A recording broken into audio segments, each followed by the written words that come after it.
Alors bonjour tout le monde, déjà merci trop d'être venu en nombre comme ça fait trop chaud au cœur. Bienvenue à cette conférence du groupe Regard Critique qu'on co-organise avec Cure du Nil qui va venir se présenter son projet. Juste pour vous dire, si les activités du GRC vous intéressent, on a une assemblée générale publique le 5 mars, donc jeudi prochain. N'hésitez pas à venir, voilà, et puis bonne conférence. Merci.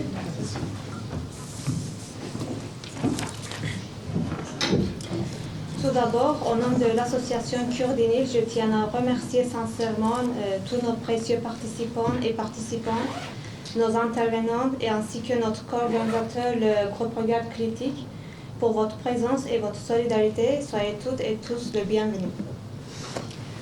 Aujourd'hui, nous sommes réunis pour aborder les derniers développements au Rojava, en Syrie et plus largement au Moyen-Orient, pour analyser le processus en cours et discuter ensemble des alternatives possibles. Nos intervenants sont le spécialiste du Moyen-Orient, le professeur Joseph Daher, Rüştü Demirkaya, doctorant en sociologie politique à l'Université de Genève, et l'activiste Julien Berthaud, récemment rentré du Rojava. Et après une brève introduction, je leur laisserai la parole. Je souhaite d'abord vous présenter brièvement qui nous sommes, nous, Cure du Nil, quand et dans quel but notre association a été fondée. Ensuite, j'évoquerai rapidement les mobilisations organisées en Suisse et à Lausanne en réaction aux récentes attaques contre le Rojava. Cure du Nil a été fondée l'année dernière, en 2025, ici même par des étudiants et des étudiantes kurdes. Parmi les membres fondateurs et dirigeants figurent des étudiants arrivés ces dernières années à la suite d'une migration forcée. Mais notre association repose également sur l'engagement d'étudiants kurdes nés ici ainsi que d'étudiants issus d'autres horizons. Cette diversité constitue l'une de nos forces. Notre motivation fondatrice était multiple. Nous voulions d'abord nous rencontrer, créer des liens entre Kurdes de l'Université de Lausanne et construire des réseaux de solidarité. Dans un pays où nous sommes, pour beaucoup, arrivés en tant qu'étrangers, il nous semblait essentiel de préserver notre culture et nos valeurs, tout en poursuivant notre processus d'intégration sur une base collective plus forte et plus consciente. Cependant, notre démarche ne relevait pas uniquement d'une solidarité culturelle. En tant que Kurdes exposés depuis des décennies à des politiques de négation et d'effacement, qu'elles soient physiques, culturelles ou politiques, la création de cette association représente également un acte d'affirmation. Exister, s'organiser, faire vivre notre langue et notre identité constitue déjà une forme de résistance. Cette réalité ne concerne pas uniquement le passé. Aujourd'hui encore, les Kurdes font face à des politiques de répression dans différentes parties du Kurdistan, en Turquie, en Iran et ailleurs. Ils et elles sont confrontés depuis des années à des politiques d'emprisonnement, de violence et de marginalisation. Nombre de membres de notre association avaient achevé leurs études universitaires et exercé leur profession dans leur pays d'origine. Pourtant, en raison des pressions politiques et des politiques d'assimilation culturelle, notamment en Turquie, nous avons été contraints de nous retrouver ici. Reprendre des études tout en préservant notre identité kurde constitue en soi une position politique. Aujourd'hui, cette même logique de négation et d'élimination se poursuit au Rojava. Le matin du 6 janvier, une nouvelle vague d'affrontements a éclaté dans le nord-est de la Syrie, au Rojava. Les attaques se sont d'abord concentrées sur les deux quartiers kurdes d'Alep, Cheikh Mahsoud et Ashrafieh. Depuis 2012, ces quartiers représentent des centres importants de l'expérience d'autodéfense et d'autogestion menée par les Kurdes et d'autres communautés. L'offensive dirigée contre ces zones ne constituait donc pas seulement une opération militaire, mais également un message politique clair. Très rapidement, les affrontements se sont étendus des environs d'Alep vers l'axe stratégique Raqqa-Deir az-Zor, corridor clé sur les plans militaires et géopolitiques en raison des routes énergétiques, des réseaux de transport et de contrôle du bassin de Frat. Il ne s'agissait donc pas d'un conflit local isolé, mais d'un développement directement lié aux équilibres de pouvoir régionaux. La présence sur le terrain d'éléments liés au nouveau gouvernement syrien ainsi que des groupes armés soutenus par la Turquie, a révélé le caractère multi-acteur du conflit. Pour de nombreux Kurdes, il ne s'agissait pas seulement d'une tension militaire, mais du réveil de peur profondément ancré dans la mémoire historique collective. Les conséquences ne sont pas uniquement militaires ou sécuritaires, elles sont aussi sociales et structurelles. Au Rojava, 3 universités kurdes existaient. L'université de Rojava à Kamışlı, l'université de Kobane et une université à Raqqa. Depuis que Raqqa n'est plus sous le contrôle des forces démocratiques syriennes, l'université a été contrainte de fermer. Quant aux 2 universités où l'enseignement se poursuivait en langue kurde, l'université de Rojava et l'université de Kobane, les conditions de guerre empêchent actuellement la continuité académique. Dans de nombreux cas, les résidences universitaires ont été transformées en centres d'accueil pour personnes déplacées. Cette situation ne touche pas uniquement les étudiants universitaires, les élèves du primaire et des autres niveaux scolaires sont également privés de leur droit à l'éducation. La guerre ne provoque pas seulement la destruction matérielle, la faim et la pauvreté, elle rompt le lien entre les jeunes générations et le savoir, elle compromet durablement l'avenir scientifique, social et culturel d'une région entière. Pourtant, pour la population du Rojava, la résistance n'est pas une réalité nouvelle. Depuis 2012, et notamment lors de la lutte contre Daesh, en 2014 et 2015, la capacité d'autodéfense et la mobilisation sociale, en particulier sous la direction des femmes kurdes, ont démontré une organisation remarquable. Cette résistance n'était pas uniquement militaire, elle était aussi politique et sociale. Face aux dernières attaques, ce même réflexe collectif s'est réactivé. Les forces de défense locales, les organisations civiles et différents segments de la société ont rapidement assuré une coordination et formé une ligne de résistance commune. La mobilisation s'est également étendue au-delà du Rojava, dans d'autres parties du Kurdistan et en Europe, notamment en Suisse. Des actions ont été organisées pendant plusieurs semaines. Des groupes de solidarité internationalistes ont exprimé un soutien concret à la région. Dans ce contexte, en tant qu'association Kurdinil, nous travaillons à un projet visant à encourager l'Université de Lausanne à développer une initiative de solidarité académique avec les universités du Rojava. Nous souhaitons œuvrer à la reconnaissance académique de l'Université de Rojava et de l'Université de Kobane, développer des projets communs, établir des coopérations institutionnelles, obtenir un soutien financier et mettre en place des programmes d'échange ou d'accueil des étudiants. Nous sommes convaincus que la solidarité universitaire internationale peut jouer un rôle crucial pour préserver cet espace de savoir et empêcher que la guerre ne détruise aussi les fondements éducatifs d'une société. Aujourd'hui, la responsabilité qui nous incombe, ainsi que nos camarades internationalistes, est claire. Poursuivre la solidarité, offrir un soutien moral et politique et contribuer au renforcement de la paix, de l'égalité entre les peuples et des solutions démocratiques dans la région. J'espère que cette conférence sera un espace de production de savoir, de débat et de renforcement de la solidarité. Sans prolonger davantage, je laisse la parole à nos intervenants. Encore une fois, soyez les bienvenus. Biji Rojava, Biji Bachodana Rojava. Merci.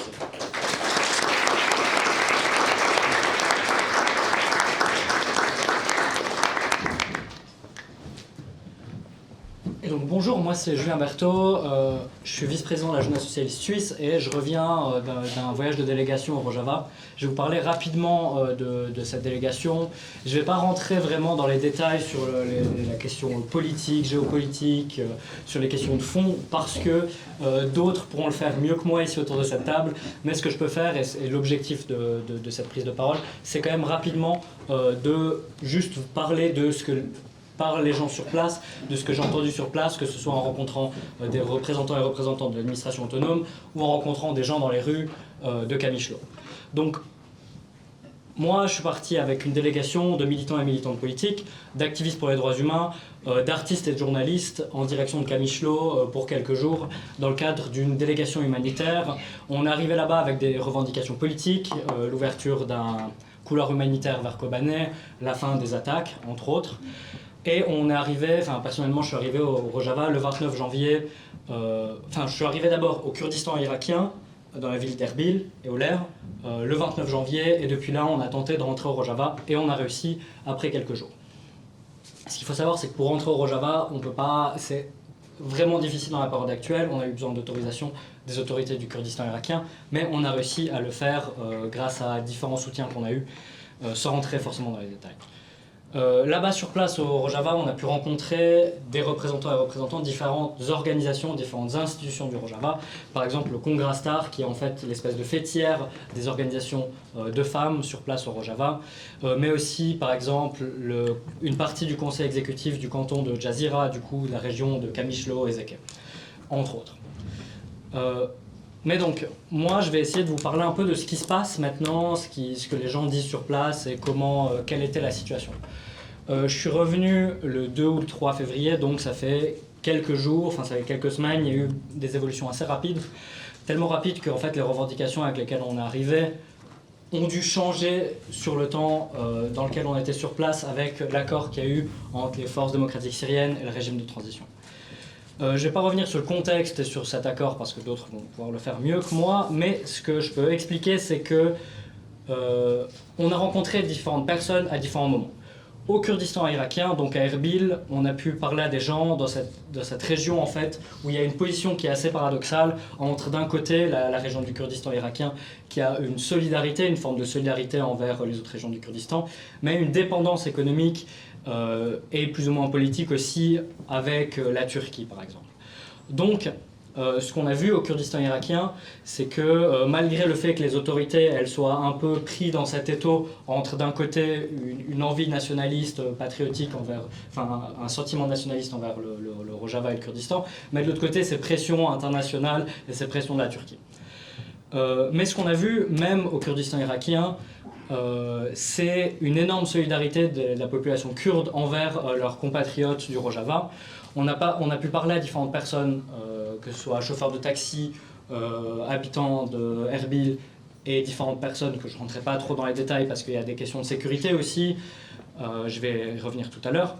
Toutes les personnes ont été très solidaires envers ce qui se passe au Rojava et ça se voit parce qu'en fait actuellement, je vais y revenir, mais il manque de médicaments au Rojava et tous ces médicaments, tout ce dont la population a besoin doit passer par le Kurdistan irakien parce que ça ne peut pas passer par la Turquie. Les frontières elles sont actuellement fermées et avec tout le contexte historique sur lequel on va peut-être revenir. Donc on a une population du Kurdistan irakien qui est très réceptive en fait. En tout cas la partie de la population, évidemment pas tout le monde, mais la partie à laquelle on a pu parler, qui est très réceptive et qui nous ont soutenus, qui nous ont aidés à pouvoir aller jusqu'au Rojava et qui soutiennent idéologiquement peut-être pas le projet du Rojava, mais en fait l'idée du nationalisme kurde. Sur place, on a pu aussi rencontrer au Kurdistan irakien des représentants et représentantes de l'Union patriotique pour le Kurdistan, du coup, pas la région d'Erbil, mais la région plus au sud-est du Kurdistan irakien qui la dirige.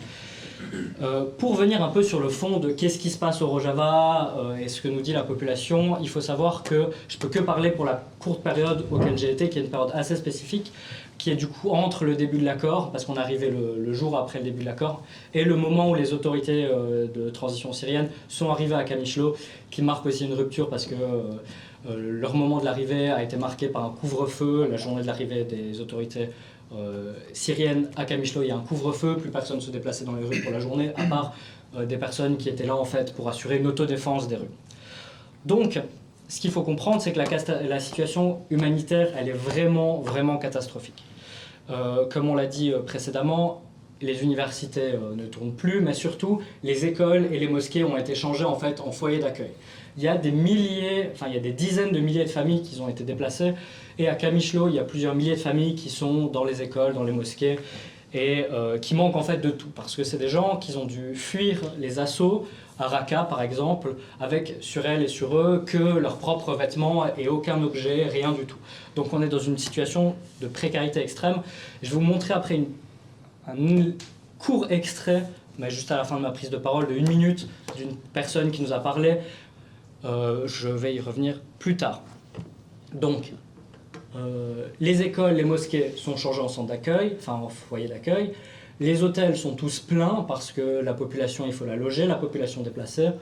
et le peu de logements qui étaient libres sont loués à prix d'or. Il faut savoir qu'au Rojava, il y a des limites, il y a des plafonds de loyer qui sont fixés par l'administration autonome, et ceux-ci ne sont pas respectés dans la période actuelle parce qu'il y a une partie de la population qui en fait se fait quand même un peu du bénéfice sur la situation, et du coup au détriment de la population déplacée. Pour les familles déplacées, nous on a rencontré des gens qui manquaient de médicaments, et il faut savoir que tout le reste qu'ils ont dans les écoles et les mosquées, donc le peu de matériel pour faire à la nourriture, enfin pour faire à manger, le peu d'habits qu'ils n'avaient pas sur eux, c'est toute la population de Kamishlo qui, en solidarité, a donné de leurs propres affaires pour en fait permettre une qualité de vie moins terrible aux familles déplacées. Sur place, on a pu discuter avec les autorités et elles nous ont dit différentes choses. La première chose qui revenait toujours dans les discussions qu'on a eues avec les autorités, c'est la déception envers les gouvernements occidentaux, donc par rapport à la trahison qu'il y a eu. Il faut savoir que la population sur place et les autorités se sentent trahis parce qu'après des années de lutte commune contre l'État islamique, avec la coalition, donc avec les États-Unis aussi, et bien là, il y a une sensation de trahison avec la communauté internationale qui se retourne, avec les États-Unis qui sont du côté du régime de transition syrien. Sur place, on parle du fait que le régime de transition syrien est noyauté par des groupes terroristes, en prenant les termes qui ont été utilisés par l'administration autonome. Et donc, il y a une sensation de trahison des gouvernements occidentaux qui, après avoir lutté avec eux contre le terrorisme, se seraient alliés maintenant au terrorisme. Cette sensation de trahison, ils l'ont envers les autorités, mais envers la population ici en Occident et dans tout le reste du monde occidental. Il y a plus loin, il n'y a pas cette sensation de trahison, mais il y a une reconnaissance envers la mobilisation populaire qu'il y a eu, et il y a une reconnaissance aussi du fait que cette mobilisation populaire que nous faisons actuellement en Occident, elle est nécessaire pour que l'accord qui a été fait entre les forces démocratiques syriennes et le régime de transition soit appliqué. Parce qu'il y a une peur que l'accord ne soit pas appliqué, il y a une peur que les assauts continuent, et les autorités nous ont fait part du fait que c'est vraiment important qu'on se mobilise pour empêcher ça, pour faire que le traité, enfin l'accord soit maintenu, et surtout que des conditions de vie dignes soient acceptables pour les Kurdes. Ce qu'on nous a aussi dit, principalement, enfin, les autorités, on a discuté beaucoup des points spécifiques, par exemple pour le Congrès Star en lien avec les fêtières des organisations féministes, et enfin les organisations des femmes. Je ne vais pas y revenir ici. Ce qu'on va faire, c'est qu'avec la jeunesse socialiste, on va faire une longue vidéo où on va revenir un peu sur tout ça. Ça, on va pouvoir... Enfin, vous pourrez le trouver en ligne plus en détail, toutes les informations. Mais pour rester dans le vif du sujet, il y a d'un côté cette trahison, cette sensation de trahison, et de l'autre, cette reconnaissance. Ce qu'on voit aussi parmi les personnes qui ont été déplacées, donc pas les autorités, mais les gens qu'on a pu rencontrer dans les écoles, c'est qu'il y a aussi cette sensation de déception, et que la première des choses dont nous a fait part la population, leur principale revendication, c'est simplement de pouvoir rentrer chez elles et chez eux avec des garanties de sécurité. La situation actuelle, il faut comprendre que les gens qu'on a rencontrés, qui ont été déplacés par exemple de Raqqa, sont bloqués à Kamishlo, et on leur demande actuellement plusieurs milliers de dollars, on nous a parlé de 3000 $, pour retourner à leur maison. Donc il y a des groupes qui ont pris possession des maisons des personnes qui ont été déplacées et qui leur demandent actuellement plusieurs milliers de dollars pour pouvoir retourner chez elles et chez eux, en sachant que si ces personnes rentrent, elles n'ont pas les garanties de sécurité dans des régions qui sont des fois contrôlées par des groupes armés, et en fait leurs maisons ont été vidées. Donc il y a une vraie situation où ces gens sont bloqués dans d'autres villes, ne peuvent plus rentrer chez eux et sont dans des situations de précarité immenses. Et il y a aussi évidemment cette demande envers la communauté internationale de demander pour des garanties de sécurité pour être sûr de pouvoir rentrer chez elles et chez eux dans des situations un peu plus sûres. Il faut savoir que les gens qui ont été déplacés et qui sont à Kamishlo par exemple aujourd'hui, c'est des gens qui ont souvent été déplacés pour la 4e ou 5e fois à ce moment-là. On a parlé à différentes familles qui disent que durant les presque 10 dernières années, c'est la 5e fois qu'ils sont déplacés et qu'ils se retrouvent de nouveau avec plus rien. Donc c'est une situation de précarité immense.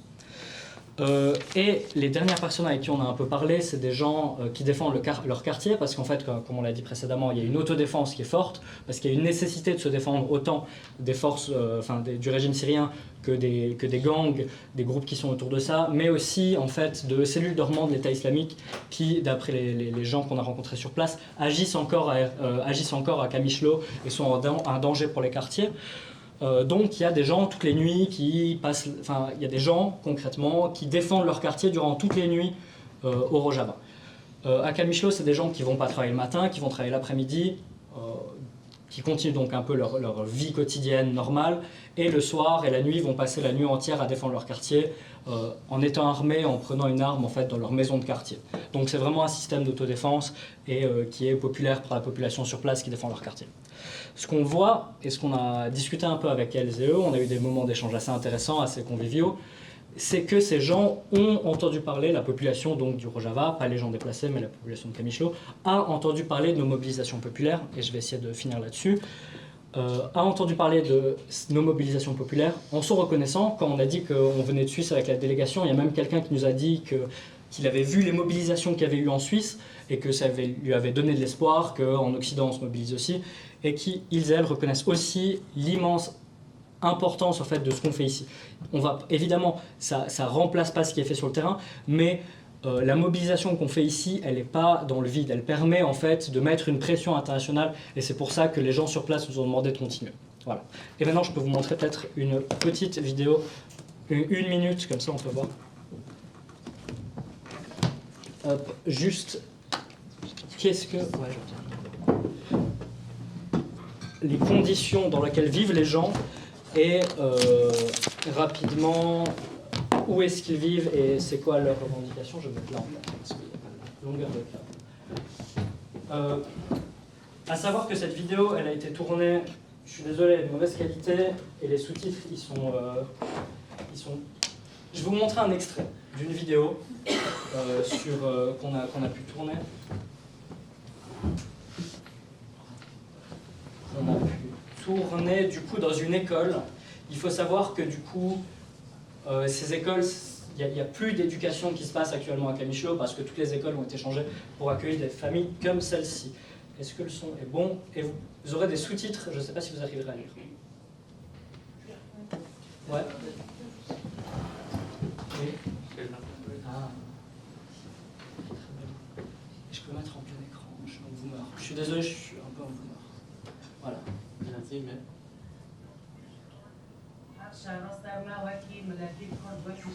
Je vais remettre la vidéo depuis le début. C'est une petite minute, mais ça c'est une femme qu'on a rencontrée et qui nous dit justement, là c'est quelques extraits, l'entretien il dure une dizaine de minutes.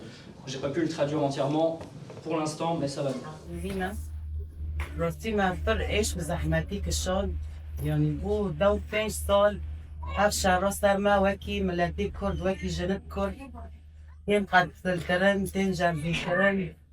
عم زحمتي وكل دار بصبون عم دايفين دون نجيون قادكن عم يوالوتي خابون ساعات لكي حفتي ودت طيارة سر مارا بون ما چرا عجب شما خودي عم کرمانج دانه هنوز دانه سبب چیه؟ حق دولت که دولت در باز دولت اروپا دولت نتاوی کاش مرا چه کرن دگوتن کرمانج امریکا برای دگوتن کرمانج اسرائیل برای دگوتن کرمانج فرانسه برای که دولتنا عجب داغه ایریش دل سر مدرقه دا حق شبابت متین کشتن حق جنت متین کشتن کانی دولت که دولت ناب نتاوی کانی که حقوق الانسان کانی که حقوق الطفل کانی ام كتبوا دو بس. Voilà.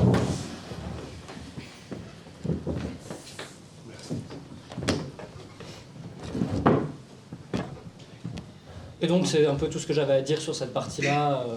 Enfin, on voit la désespération. Enfin, genre, je vais pas revenir là-dessus. Les images sont plus fortes que ce que je peux dire, mais c'est vraiment des situations terribles. Et c'est pas la seule personne qu'on a rencontrée. Peut-être une dernière info que je peux dire, c'est qu'on a rencontré quelqu'un dont le groupe de civils a été attaqué par des armes chimiques durant les dernières semaines. On a rencontré un groupe quelqu'un qui nous raconte qu'en fuyant la ville de Raqqa, lui et le groupe de civils avec qui il était ont commencé à saigner des yeux, des oreilles, et qu'ils sont encore actuellement, quelques semaines plus tard, ils ont des problèmes d'hémorragie interne, ils sont encore dans des situations extrêmement terribles. Donc il y a des situations qui sont extrêmement terribles actuellement.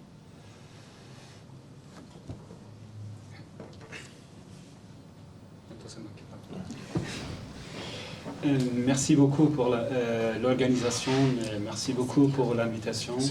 Et aussi, merci beaucoup pour d'être ici. Alors, moi, je parlerai plutôt, essayer de répondre à la question, le titre d'aujourd'hui, si Rojava est une alternative pour la Syrie ou bien Moyen-Orient.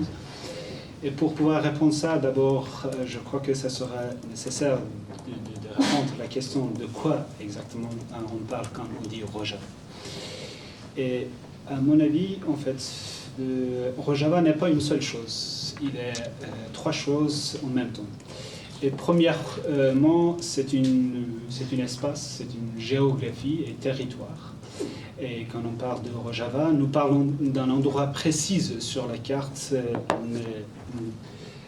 mais qui porte une double réalité. C'est à la fois une partie du Kurdistan historique, et c'est aussi une partie intégrante de la Syrie et de la Syrie contemporaine. Et donc le Rojava est inséparable de la tension qui est produite entre ces deux réalités. C'est aussi une région façonnée par la guerre, est soumise au blocus et à l'attaque ciblée à l'embargo. Et deuxièmement, le Rojava est une expérience politique. Et dans cette région, l'enjeu n'a jamais été uniquement qui contrôle le territoire, mais aussi comment on va gouverner et avec quelle institution, et avec quelle idée de citoyenneté, et avec quel rapport entre sécurité et la politique. Et troisièmement, on peut dire que Rojava est une étape actuelle d'une lutte pour l'existence politique. Dans un pays où les Kurdes ont été ignorés, niés et parfois criminalisés pendant des décennies, le Rojava représente une tentative de transformer une existence niée en sujet politique reconnu. Donc, dans mon intervention, ce que je vais faire, d'abord je vais aller avant 2011 pour voir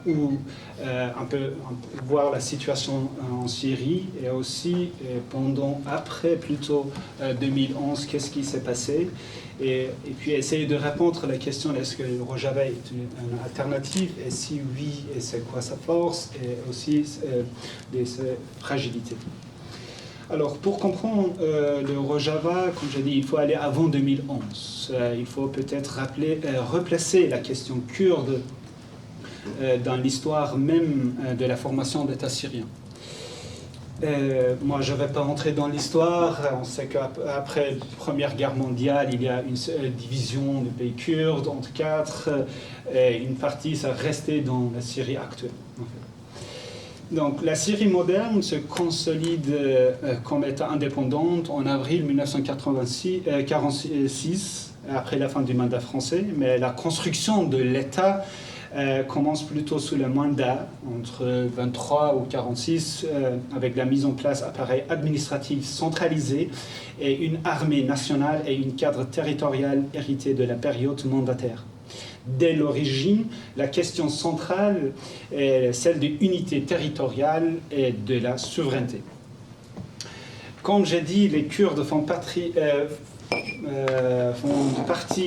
intégrante de la Syrie et ils sont pas absents dans la vie politique en Syrie. Et dans les années 40 et 50, on trouve les figures kurdes dans l'administration, au Parlement, et dans l'armée et des mouvements idéologiques. Par exemple, Khaled Bektash, leader du Parti communiste syrien, est un exemple marquant. Et leader il incarne une participation kurde à une politique de classe et non strictement ethnique. Et de même figure, on peut voir aussi Ahmed Kouftaro, c'est un peu une figure religieuse, et aussi le président Husni al-Zaïd, je crois qu'entre 46 ou 49, si je me trompe pas. Il a fait 3 mois seulement. Oui, exactement. Ça illustre que les Kurdes, en fait, en tant qu'individus, pouvaient occuper des positions importantes dans les pays. Mais cette inclusion restait individuelle, en fait. L'existence collective kurde n'était pas reconnue comme composante constitutive de l'État. Et un tournant majeur intervient en 1962 avec les recensements exceptionnels à Hasakeh est fondée sur décret 93. Et là-bas, et des jours au lendemain, en fait, environ 130 000 Kurdes sont déchus de leur nationalité. Cette décision produit pas seulement une exclusion juridique, elle crée un régime vulnérabilité transmissible, et aussi l'accès à la propriété, à l'emploi public, enregistrement civil, etc. Et là aussi en Suisse, on voit encore les effets de ces situations-là. Il y a pas mal de réfugiés qui viennent ici, ils ne peuvent même pas faire, par exemple, montrer leurs documents parce qu'ils ont pas. En fait, la question kurde bascule alors du terrain politique vers un régime de citoyenneté incomplète. Avec la consolidation du régime baathiste, cette marginalisation, cette fois-ci, prend une dimension idéologique. La Syrie se définit comme République arabe syrienne. Et la langue kurde est restreinte dans l'espace public. Et les célébrations collectives comme Newroz ou d'autres sont surveillées ou des fois empêchées. Et des politiques de réorganisation démographique lient la question kurde à des enjeux frontières, de terre et de sécurité. Notamment, quand je dis ça, c'est plutôt, je parle de projets de ceinture arabe où ils ont mis en fait plutôt des tribus arabes dans la région kurde.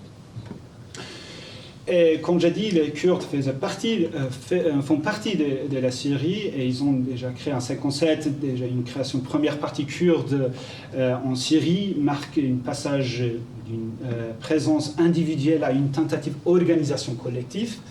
Et à partir de 1962, et c'est là la revendication centrale devient celle de la citoyenneté elle-même. En 2004, les événements comme Shli relèvent que la question n'est pas seulement juridique, parce que les protestations massives montrent que les inégalités accumulées se transforment en mobilisation politique ouverte. Et 2011, face au soulèvement, le régime tente désamorcer en fait la tension par le décret 49 de 7 avril, accordant la citoyenneté à une partie des Ajanib, on dit, je crois. Ouais. Mais cette mesure, ça reste vraiment très partiel. Et la question de la peine de reconnaissance politique reste inachevée. Et c'est dans cette tension historique, inclusion individuelle, même négociation collective, ouverture proclamée, mais centralisation persistante, qui s'inscrit l'émergence du Rojava. Le Rojava n'est donc pas une apparition soudaine en 2012, il est produit d'un siècle de formation étatique, de politique, de citoyenneté incomplète et de tentatives kurdes de transformer une présence tolérée en reconnaissance politique. Lorsque le soulèvement en fait, syrien est éclaté en 2011, le débat se polarise rapidement entre deux pôles. Le régime d'un côté, l'opposition d'autre. Mais pour une grande partie des Kurdes, en fait, cette binarité, c'était une impasse. D'abord parce que le régime déjà niait depuis des décennies l'existence même des Kurdes. Ensuite, une partie significative de l'opposition repoussait leur demande de statut avec les fameux discours « Ok, d'abord révolution, ensuite on verra ». Ou bien il y a certains qui disaient « Ok, on rejette » s'ils n'acceptaient même pas cette demande. Et surtout parce que l'opposition, il y a aussi une autre raison que le Kurdes ne faisait pas partie de cette opposition, et vraiment il n'y avait pas un programme concret pour l'avenir de la Syrie. Et c'était une question de changement de pouvoir à Damas. Je caricaturise un peu, mais c'est encore un peu comme ça. C'est dans ce contexte que l'émergence, ce qu'on appelle la troisième voie, est née. Et l'idée était de ne pas se dissoudre dans le régime sans devenir à l'arrière-cour d'une opposition qui ne reconnaissait même pas l'existence des Kurdes comme des sujets politiques. Donc la stratégie s'est orientée vers des objectifs très concrets. Donc construire sa propre organisation, assurer sa propre sécurité et développer, là où ici c'était possible, une capacité de gouvernance locale. Le processus de Rojava est né sur ces terreaux, en fait. Et ce n'était pas seulement comblé dans une vide militaire, c'était produire une forme politique et en posant la question du comment gouverner au même niveau que celle du qui contrôle. Maintenant, venons un peu au cœur de notre sujet. En quoi consiste la prétention à être une alternative? Quand on dit Rojava, est-ce que le Rojava serait une alternative? Il faut, je crois, être précise dans ces cas-là. Une alternative à quoi? Et selon quels critères, en fait? Et pour moi, ce que je peux dire, cette prétention se teste à travers 3 axes. Voyons peut-être 4 axes très concrets. La manière de gouverner, la place des femmes et la capacité à organiser un pluralisme politique dans un contexte de guerre. Et voyons aussi un peu leur politique économique. Comme moi, je ne maîtrise pas très bien cette question économique, peut-être tu peux entrer dans le cas.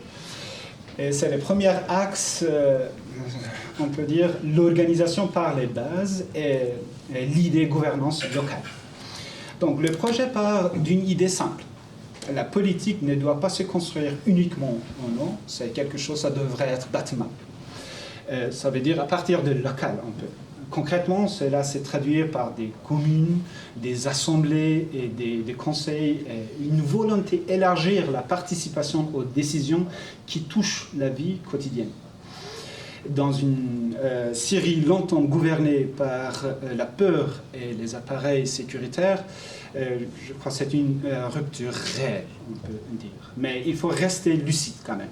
Sous la pression de la guerre, de l'urgence sécuritaire et de l'économie de siège, une partie du système s'est bureaucratisée et certaines décisions se sont recentralisées, on peut dire. Et autrement dit, l'innovation existe, mais elle est constamment mise à l'épreuve. Deuxième axe, on peut dire la liberté des femmes comme principe structurant.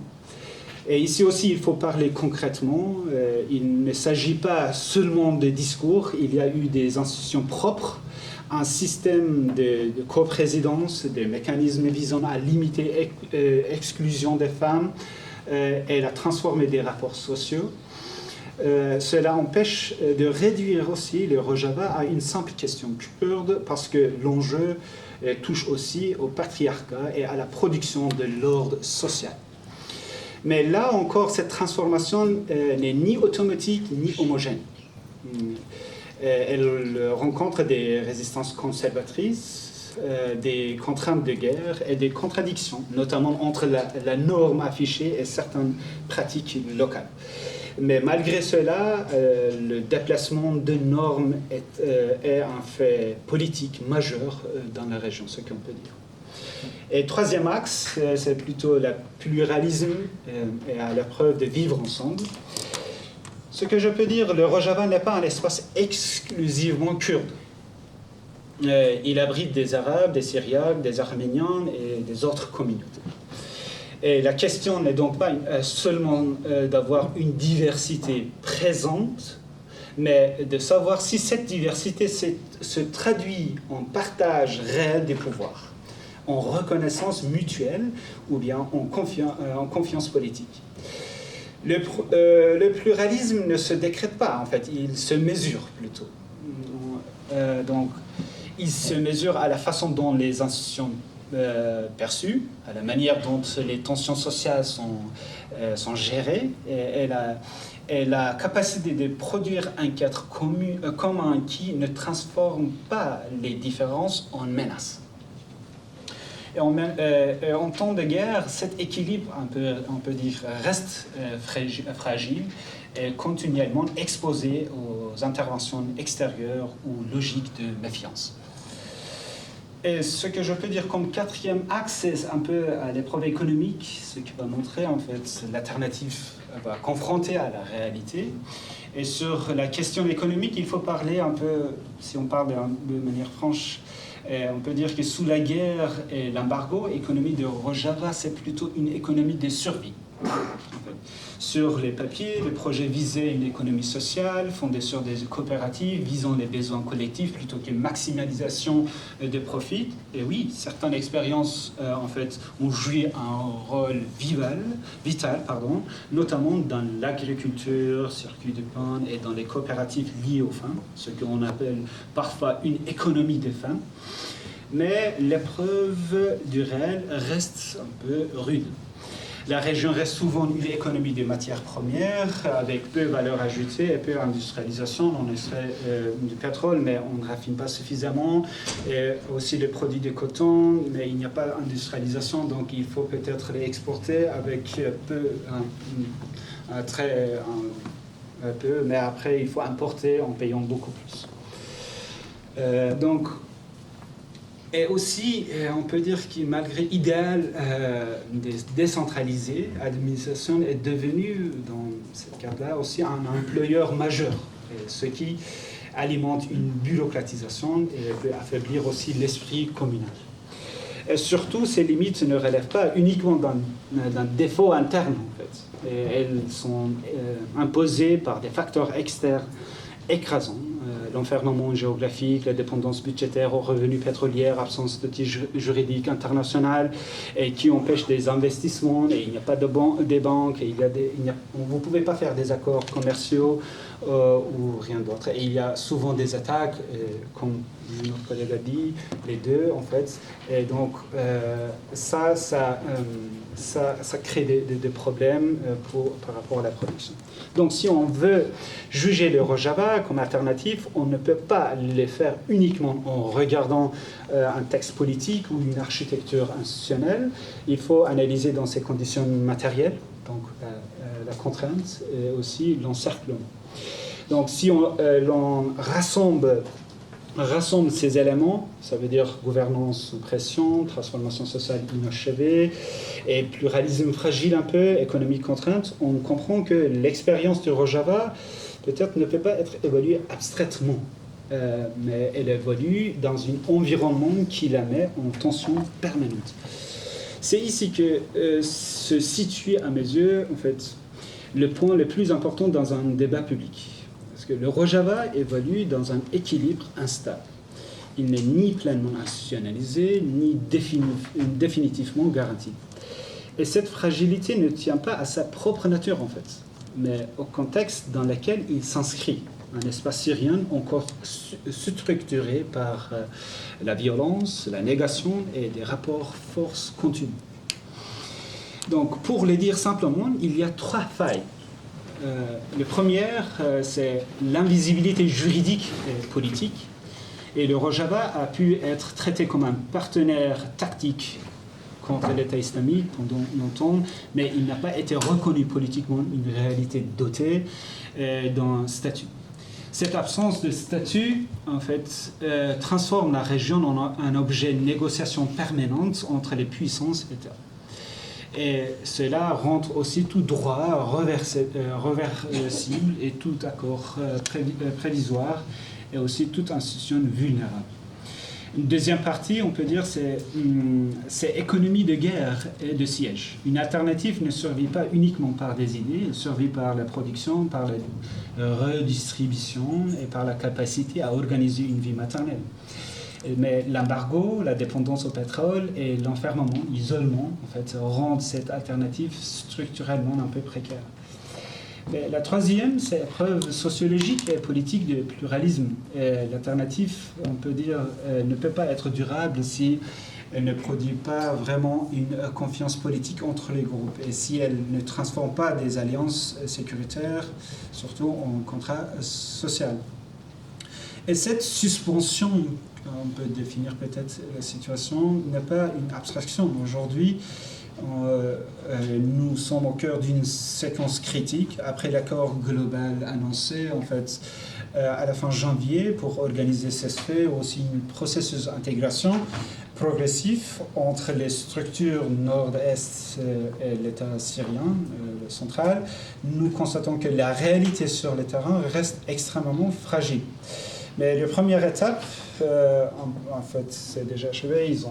Ce processus est déjà commencé, cette transformation.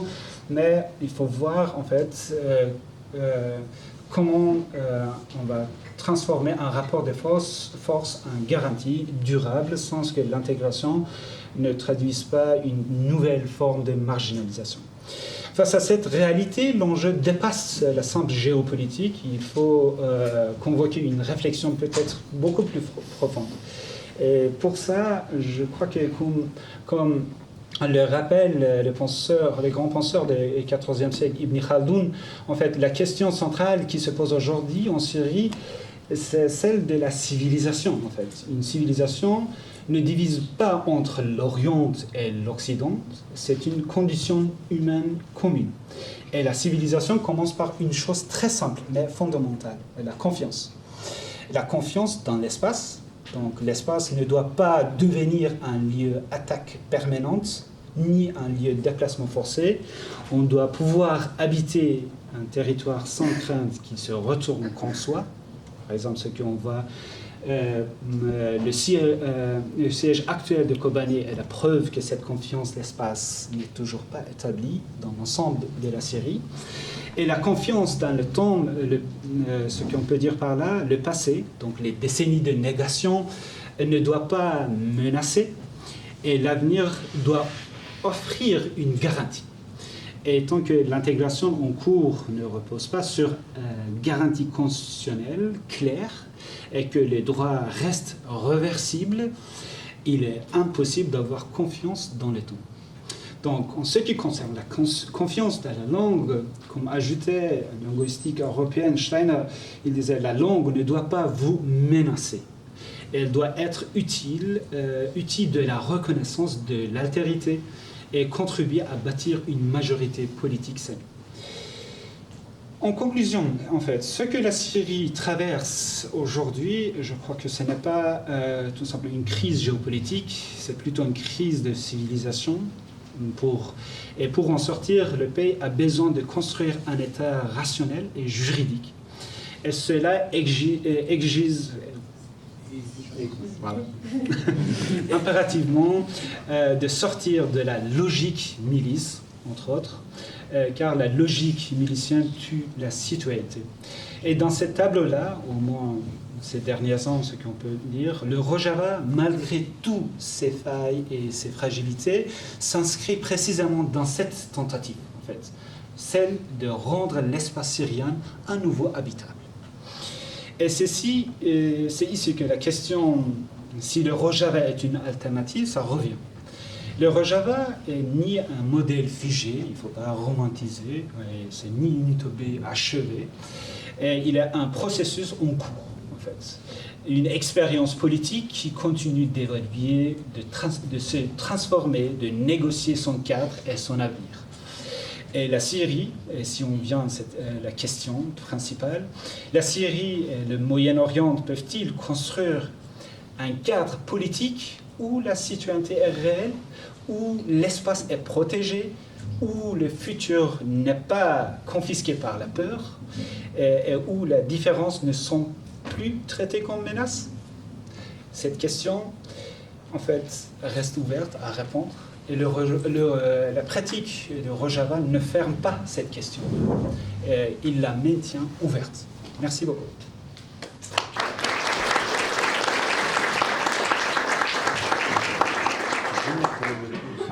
Oui. Merci. Tout d'abord, je voudrais remercier aux organisations pour la mise en place de cette conférence, que je pense très très importante, et de l'invitation. C'est un plaisir de parler autour de collègues, camarades et autres, et merci de votre présence également. Et surtout, voilà, merci de m'inviter dans le cadre universitaire, parce qu'il n'y a que les étudiants et étudiantes qui m'invitent encore. Donc je les remercie encore beaucoup. En Suisse, hein, à l'extérieur, ça va mieux, mais en Suisse, c'est plus compliqué. En continuation de ce que mon collègue a dit, moi je voulais me concentrer particulièrement sur l'année depuis la chute du régime dictatorial d'Assad pour arriver aux événements récents. Mais je pense que c'est aussi important d'ajouter 2-3 éléments historiques, c'est-à-dire que souvent on parle d'États post-coloniaux qui ne postcoloniaux dans le sens, après des indépendances de leur puissance mandataire, qui ne reproduiraient pas des systèmes d'exclusion basés sur les États-nations européens. Et au contraire, si on regarde que ce soit le Moyen-Orient, l'Afrique subsaharienne, l'Afrique du Nord, très souvent, elles ont reproduit ces cas d'exclusion, de politique exclusiviste basée sur une identité nationale exclusiviste ou religieuse et autres. Et le cas syrien est un cas parlant. Pour moi, depuis l'indépendance de la Syrie en 1948, il y a une politique discriminatoire systémique et structurelle envers les populations kurdes, qui s'est renforcée avec la montée du nationalisme arabe dans les années, fin des années 50, début des années 60, ce qui n'empêche pas que des aspects du nationalisme arabe dans leur redistribution des richesses face à une volonté des puissances internationales impérialistes, d'imposer des formes de pouvoir extérieur, ont pu défier cela. Par contre, au niveau des dynamiques des sociétés internes, très souvent, les régimes issus du nationalisme arabe ont renforcé l'autoritarisme et ont développé des politiques exclusivistes, basées notamment sur, et si on regarde particulièrement le cas kurde, en Syrie, en Irak, mais on se regarde aussi les États, d'autres formes de nationalisme exclusiviste, sont en Iran et en Turquie, et on peut voir que ces aspects exclusivistes ont continué des dits nationalismes laïque. Moi, j'ai jamais considéré la République de Turquie de Mustafa Kemal comme laïque, et sans pouvoir revenir par la suite dessus, n'a jamais été véritablement laïque, ou bien des groupes politiques issus dans un cadre large de l'islam politique qui sont tout autant chauvins ou chauvinistes envers les populations minoritaires, y compris les Kurdes. Un des exemples patents, c'est regarder l'histoire de la Turquie, ou bien de la République islamique d'Iran, ou aujourd'hui la Syrie, ou bien l'Irak post-2003. Donc il y a une continuation à ce niveau-là. Et surtout, on va produire des systèmes qui fait que cette population, qui ont leurs racines dans différentes régions du Moyen-Orient, sont perçues comme, ou en tout cas, on va les décrire comme tels, comme extérieurs à cette société. Donc dans la montée du nationalisme arabe, dans les années fin des années 50 et 60, de plus en plus, les Kurdes sont appelés les sionistes de l'intérieur, donc pour les catégoriser comme extérieurs à la société syrienne. Et d'ailleurs, un des architectes, il était chef de la sécurité du nord-est de la Syrie, à Hasakeh, celui qui va empêcher, notamment faire ce census qui va priver la nationalité de 120 000 personnes, c'est lui qui va développer cette idée de ceinture arabe, qui est une politique centrale coloniale, on peut dire, du centre nationalisme arabe de Damas, pour imposer et implémenter des populations arabes au niveau des populations dans les régions à majorité kurde. Et il va, dans ses écrits, dans ses mémoires, il cite l'exemple, en fait, de l'organisation sioniste en disant on va faire nos propres colonies, comme les sionistes l'ont fait en Palestine, pour étendre notre pouvoir. De même, et comme il a totalement raison pour dire que en fait, les premières discriminations de masse en Syrie face aux populations kurdes, c'est avec la République arabe unie. C'est de 58 à 61, lorsque la Syrie et l'Égypte font un seul pays sous la direction d'Abdel Nasser. C'est là où il y a une discrimination qui augmente et une répression de plus en plus importante des partis kurdes émergents. Et on a cité la personnalité. C'est vrai qu'avant, qu'il y avait des personnalités d'origine kurde qui étaient acceptées sur la scène politique syrienne. Mais ils n'étaient pas identifiés comme tels. Et c'est là où il faut faire attention. C'est que Hosni Zaïm était d'origine kurde, mais n'était pas perçu et ne parlait pas comme se représentant comme une identité nationale kurde. Khaled Bakdash, qui était le chef du Parti communiste syrien, va même aller jusqu'à refuser qu'il y ait un journal, par exemple dans le nord-est de la Syrie, vous avez des populations importantes kurdes, un journal kurde, alors qu'il y avait un journal arménien, arabe, et parce que le nord-est de la Syrie était un vivier du Parti communiste syrien, avec beaucoup de Kurdes qui vont progressivement, une partie le quitter dans les années 50, et de même que le Parti communiste syrien va soutenir les agressions armées du pouvoir baathiste en Irak contre les populations kurdes. Donc il y avait toujours cet aspect assez nationaliste, mais qui va se renforcer avec le Baath, avec l'impossibilité quasiment dans les administrations publiques de parler la langue kurde, impossibilité de célébrer, par exemple le Nowruz et autres, qui va devenir une fête, pas simplement culturelle, mais de symbole politique. Et donc dans les années 80, c'est des batailles politiques que vous avez à Damas pour célébrer le Nowruz. Et vous avez, comme il a été mentionné, l'intifada populaire de 2004, où vous avez une des premières statues de Hafez al-Assad, qui est le père de l'ancien dictateur de Bachar, qui tombe à Afrin, dans le nord-ouest de la Syrie. Et une véritable intifada, ça veut dire un soulèvement populaire qui s'étend du nord-est, mais également à Alep, dans les quartiers kurdes, et à Damas. Parce qu'aussi, une chose à comprendre démographiquement, je pense que c'est important de faire des différences, par exemple, par rapport au Kurdistan irakien, qui c'était comme exemple, c'est que la démographie kurde en Syrie est complètement différente, si vous voulez. Elle représente environ 10 à 15% de la population.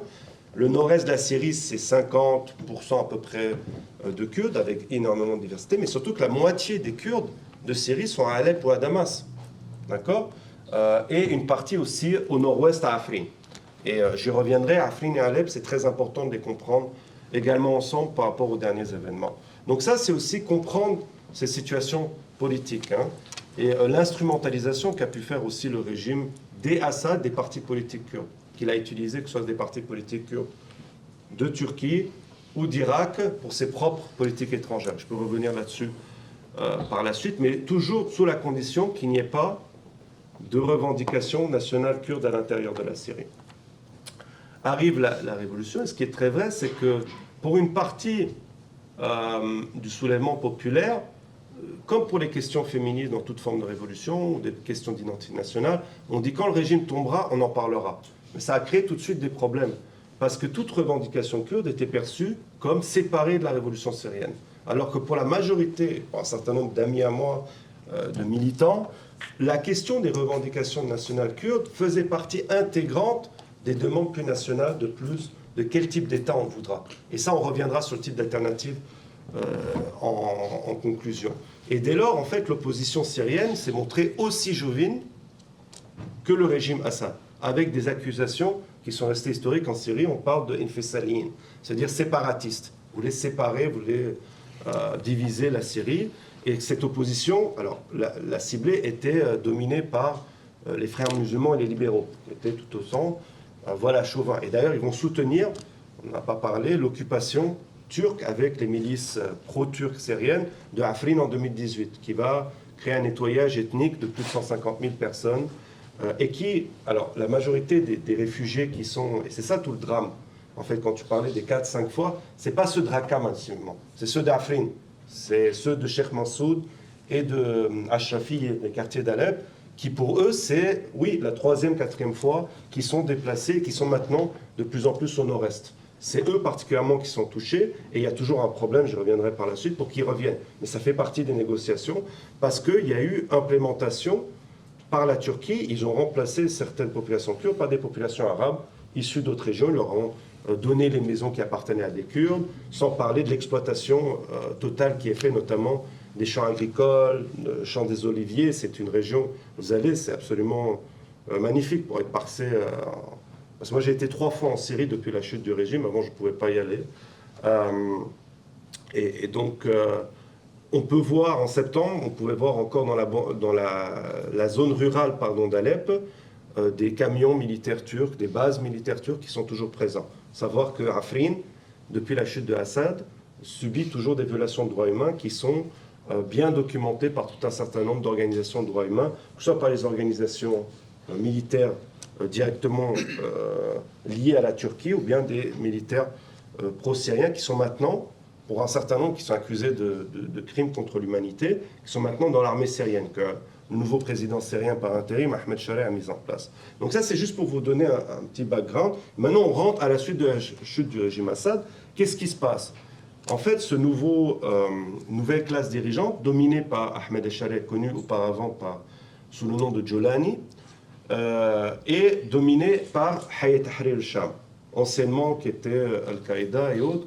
Et on peut revenir plus en détail dans les discussions, mais il faut savoir que Hayat Tahrir al-Sham a subi une évolution politique. C'est plus le même groupe qu'en 2012, Jabhat al-Nusra. C'est-à-dire quoi? Quand je dis ça, ça veut dire qu'il s'intègre dans un cadre national syrien. Il a coupé avec Al-Qaïda, il a coupé avec Daesh, il a même combattu ces organisations. et s'intègre, voilà, il a un côté, quand je dis ça ne veut pas dire que c'est devenu une organisation démocratique. C'est là l'erreur que fait certains pour dire, voilà, ils ont fait cette évolution, mais c'est toujours une organisation conservatrice, réactionnaire, et qui veut monopoliser le pouvoir. Et comment il a fait? C'est quoi ses instruments pour monopoliser le pouvoir? Il y a 3 éléments principaux que j'ai identifiés durant l'année un peu plus passée. C'est tout d'abord, depuis le début, et c'est un reproche qui est fait par tous les Syriens et Syriennes, la légitimité qui tire ce gouvernement, ce nouveau pouvoir, ne vient pas de l'intérieur mais de l'extérieur. La première chose qui a été faite, c'est de chercher le soutien des monarchies du Golfe, de la Turquie qu'il avait déjà, et des États-Unis en particulier. Donc, son premier voyage à l'étranger, c'est en Arabie Saoudite, parce que c'est pour ouvrir la porte de la légitimité vers les autres pays arabes et la porte pour les États-Unis. C'est en Arabie Saoudite qu'il va rencontrer Trump pour la première fois, après à de multiples reprises. Vous avez pu voir ces scènes un peu, j'ai envie de dire, ironiques, si ce n'était pas à pleurer, où Trump demande à Ahmed Echareh combien de femmes il a, parce qu'on ne sait jamais avec ce genre de personnes. Donc on peut être à la fois raciste et allié, ça c'est pas une surprise, vous le verrez, islamophobe, et soutenir Ahmed Echareh sans aucun problème. Donc la première chose, c'est d'avoir tiré cette légitimité externe, ce soutien externe pour appuyer son pouvoir interne. La deuxième chose, c'est de dominer la nouvelle scène politique syrienne au niveau des institutions, qu'elles soient politiques, économiques, sécuritaires et de l'armée et institutionnelles. Donc on a une nouvelle constitution en Syrie où la majorité des pouvoirs sont dans les mains du président. De même qu'on a, ce qui est ironique en Syrie, parce que l'ancien dictateur Bachar al-Assad avait un frère qui s'appelait Maher. Ahmed Echareh a un frère qui s'appelle Maher, qu'il a mis en position de direction, secrétaire général du palais présidentiel. Et on a son autre frère qui s'occupe de reconfigurer l'économie en faveur du nouveau pouvoir. Donc il fait des deals avec les anciens businessmen, où il prend une partie de l'argent, mais il les laisse tranquilles. Moi, j'ai participé au début de l'année, par exemple, à une manifestation à Damas qui s'opposait à la réconciliation entre Mohamed Hamchou, qui était un des businessmen les plus importants en Syrie sous l'ère du régime Assad, qui était la face, on disait, de Maher Assad, l'ancien frère du dictateur, maintenant qui a toutes les possibilités d'agir comme il veut à l'intérieur de la Syrie. Et on a les principaux ministères souverains qui sont dans les mains des anciens Hayat Tahrir al-Sham. Shibani, ministre des Affaires étrangères, qui était aussi membre de l'équipe de HTS depuis des années. Le ministre de la Défense, aussi issu de Hayat Tahrir al-Sham, était issu de Etlim. On a la mise en place d'institutions parallèles. Donc ce qu'on a appelé l'Aman SIA, si vous voulez, ça, pour traduire en français, ça serait la sécurité politique, qui est un nouveau service de sécurité. Donc si vous voulez faire une conférence comme cela demain, vous devez demander cette permission. Et parfois, ils ont interdit. Par exemple, pour la conférence du mouvement des femmes politiques, n'a pas eu lieu à Damas ces derniers jours parce qu'ils ont demandé de faire à Damas, ils n'ont jamais eu de réponse. Donc ils l'ont fait à Beyrouth. Mais pour d'autres choses, c'est comme ça aussi. Ce qui n'empêche pas que vous avez d'autres conférences et autres, vous avez une scène politique qui se développe.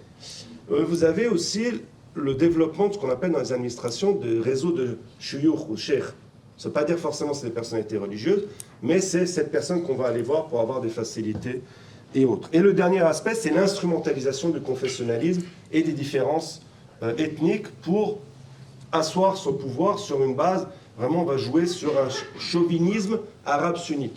Et ce qui s'est traduit aussi par des massacres commis contre les Alaouites sur la côte en mars et contre les Druzes en juillet. Et pour moi, et là j'arrive, ce qui s'est passé au début de l'année, il y a différentes raisons, mais la raison principale, c'est la volonté de centralisation du pouvoir de Damas en prenant contrôle des quartiers à majorité kurde d'Alep, Cheikh Marsoud et Achafieh, et du nord-est. Comment cela a pu se passer? Et là, il y a tout d'abord un feu vert états-unien avec un soutien direct turc. Même la Turquie a bombardé dans la banlieue de Qamishli. Sinon, ça n'aurait pas été possible, le soutien américain. Oui, trahison, mais ce débat, camarades, moi je l'ai depuis 10 ans avec les camarades du Force démocratique syrienne, l'autorité autonome, en disant les Américains ont été très clairs depuis le début. les forces démocratiques syriennes seront toujours un outil tactique. Et ce genre de déclarations se sont accélérées après la chute du régime Assad. De même que lorsque la Turquie a pu prendre Afrin en 2018, c'était avec l'accord des États-Unis et de la Russie de l'époque qui était en relation avec le PYT. Donc là, il y a eu, j'ai envie de dire, overconfidence, un trop de confiance par rapport aux États-Unis, sans voir que durant l'année 2025, le choix américain était très clair. Nos nouveaux alliés est à Damas.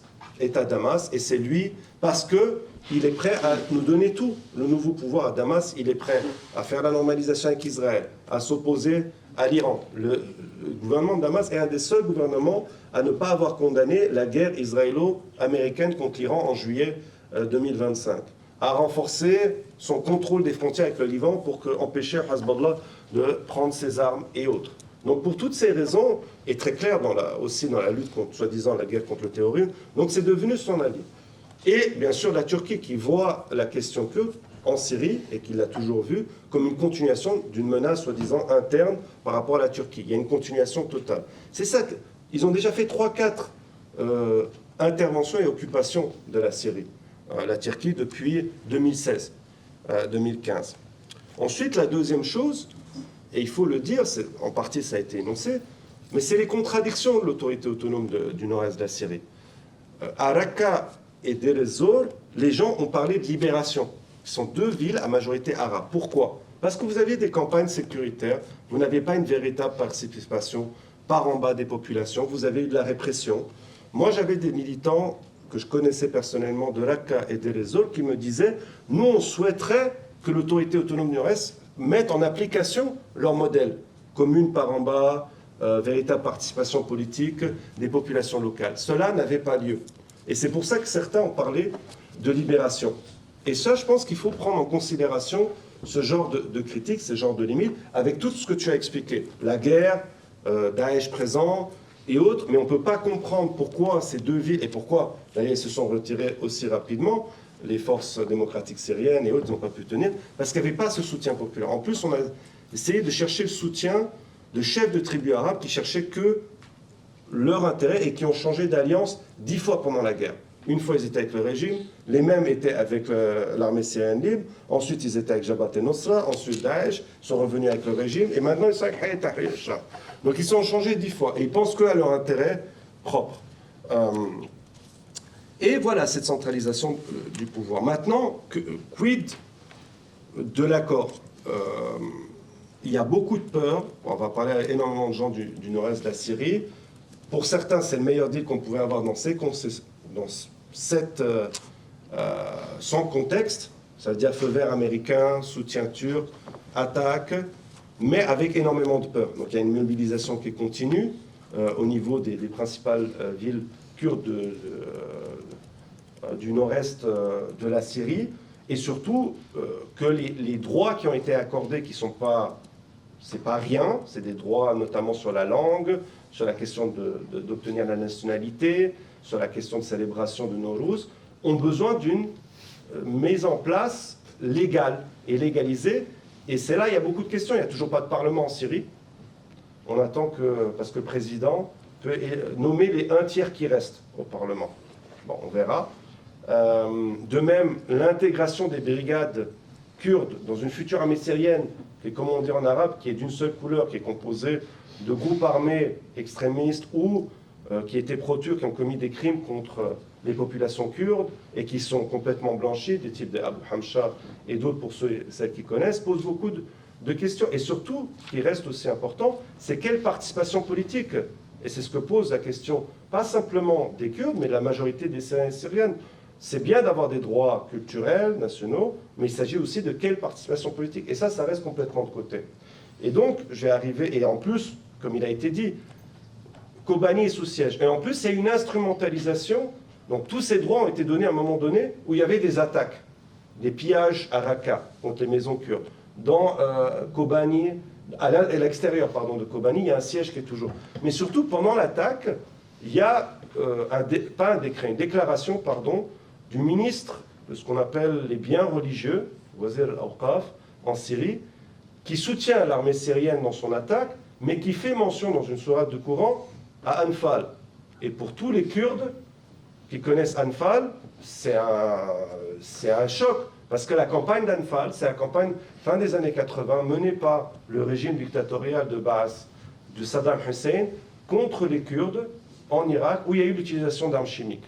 Donc quand vous avez ce genre de déclaration, ça ne vous rassure pas, pour dire le moins. D'accord ? Donc toutes ces questions sont là.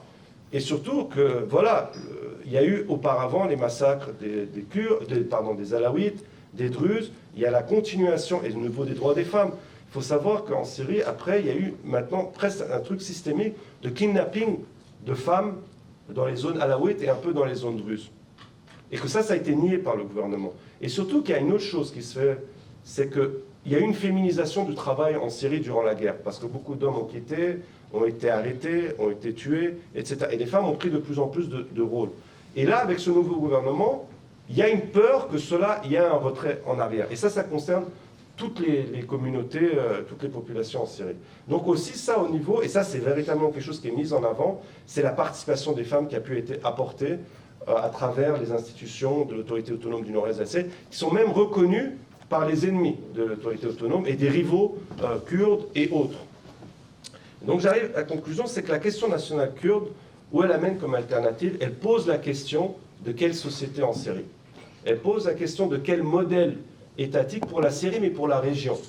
Et pour moi, le modèle qu'a pu suivre le parti HDP, DEM en Turquie, qui s'oppose à la fois au chauvinisme turc historique de Mustafa Kemal et à l'autoritarisme nationaliste, chauvin, conservateur de Erdogan, est intéressant parce que le mouvement national kurde a joué un rôle de leader en poussant la gauche, les écologistes, les féministes, à ouvrir une troisième voie. Et ça, pour moi, la Syrie, dans l'avenir, c'est quelque chose où je pense qu'il n'a pas été assez travaillé par l'autorité autonome. C'est chercher des alliés dans le reste de la population, avec ses limites et autres, mais pour construire justement cette capacité de faire face au nouveau gouvernement qui se construit. Et finalement, c'est de dire aussi qu'il doit y avoir une solution plus régionale. Parce que la solution nationale kurde, il y a deux solutions pour moi dans un avenir court, si on veut véritablement voir la réalisation de droits nationaux kurdes. Il faut une alliance entre les quatre, un mouvement transnational, et qu'il doit y avoir des États plurinationaux, démocrates, participation politique réelle, des populations kurdes et autres. Ça, c'est une option, mais ça veut dire un changement radical des États qu'on a actuellement au Moyen-Orient. Et la deuxième, bon, alors ça, et qui ne s'oppose pas forcément à la première, mais c'est vraiment une révolution beaucoup plus large au niveau régional, une reconfiguration dans laquelle on pourrait voir peut-être un État kurde émerger et autres. Et là, ce dernier mot, j'arrêterai là-dessus, c'est là où on voit les possibilités qui devraient pouvoir se développer, qui ont eu lieu dans le passé, mais parce qu'ils ont les capacités de changer radicalement, que ce soit le contexte local mais géopolitique, c'est la question kurde et palestinienne. Et rétablir cette forme d'alliance qu'il y avait dans les années 80, qui s'est arrêtée pour différentes raisons, pour venir plus tard, mais qui ont les capacités de reconfigurer le pouvoir politique au Moyen-Orient. Et c'est là où on peut voir peut-être des alternatives à travers la question du mouvement national kurde ou la question palestinienne, où on a pu voir les soulèvements populaires depuis 2011, mais il faut les faire évoluer. Voilà. Merci.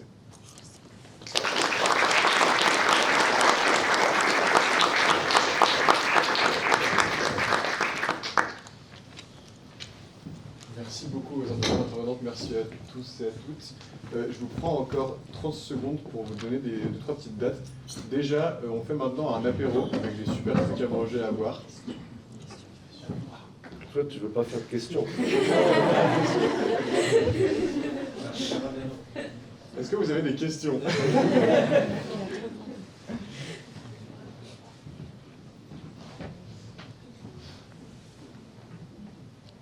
C'est toi qui modèle ou c'est lui, pardon. C'était par rapport au cas dont vous parliez. J'ai l'impression qu'il y avait aussi, par rapport au projet environnemental et écologiste du Rojava, et le fait qu'une bonne partie est du pétrole et qu'il y a des tensions géopolitiques, quelles sont les perspectives? est-ce que c'était impossible de mettre en place, ou est-ce qu'il y avait des localités qui le faisaient, mais qu'au niveau économique, c'était pas possible de continuer ce projet? Oui, comme j'essaie d'un peu expliquer la situation un peu réelle sur place, pour mettre toute cette politique qui était un peu théorique, ce qu'on voulait, et certaines choses, c'était vraiment impossible de le mettre. Par exemple, vous faites agriculture, vous faites des chambres, et le lendemain, l'État turc, il vient les bombarder.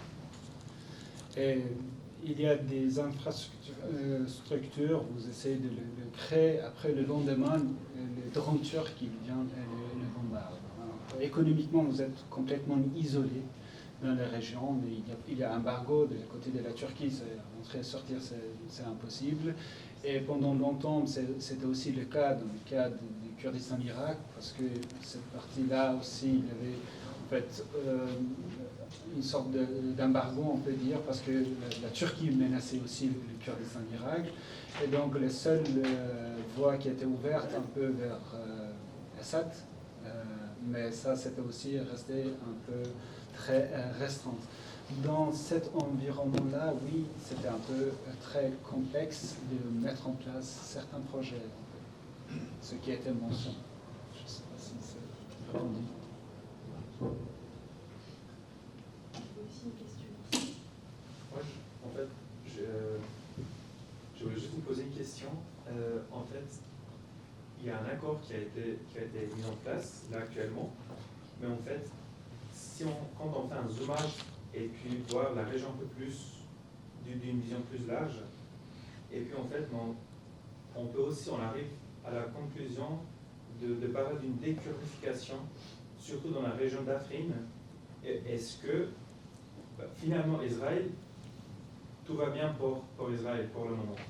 Est-ce que dans les prochaines années, on va dire, est-ce qu'on peut parler d'une occupation qui viendra de la part d'Israël jusqu'à ce point-là, jusqu'à Afrin, y compris Kobané, parce que finalement il y a le siège de Kobané, et l'Israël et les pays autour d'Israël ont convaincu que les Kurdes sont rebelles et révolutionnaires. Ils ne vont pas accepter ça, alors que les djihadistes comme Jolani sont négociables. On peut les acheter et vendre quand on veut. Et est-ce que, dans ce cas-là, comment vous voyez dans cette image-là, en fait, Afrin sera dékurdifié, ou c'est ça le plan, ou comment vous voyez ça, en fait, d'après vous? Parce que vous avez parlé de pas mal d'Afrique. Merci. Est-ce qu'on prend plusieurs questions? Non. Je fais une question au milieu, non? Oui, mais ça n'a rien à voir. C'est dans un contexte un peu plus large sur la question kurde. C'est dans le cas d'une intervention américaine en Iran. En fait, sur quel impact sur en fait, les populations kurdes en général, que ce soit dans la région autonome kurde d'Irak ou au Rojava, ou en fait dans toutes les régions kurdes? Est-ce que ça aurait un impact concret sur la situation actuelle, ou en fait, comment ça pourrait influencer?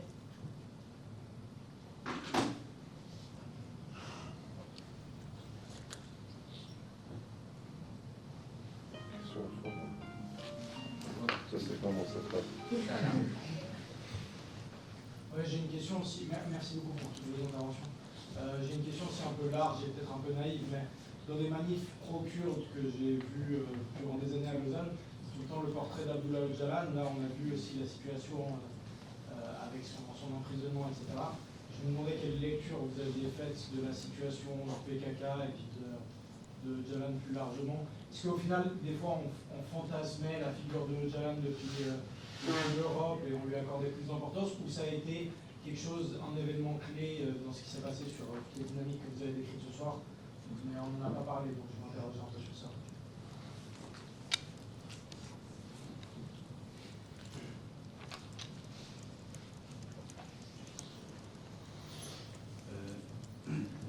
Juste avoir une petite remarque, parce que plutôt dans une des interventions, on parle aujourd'hui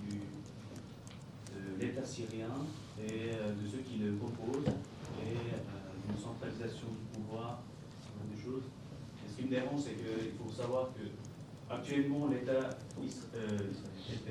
syrien est un État composé d'anciens Daesh, d'anciens Al-Qaïda, d'anciens terroristes, ou bien comme ça. C'est des assassins.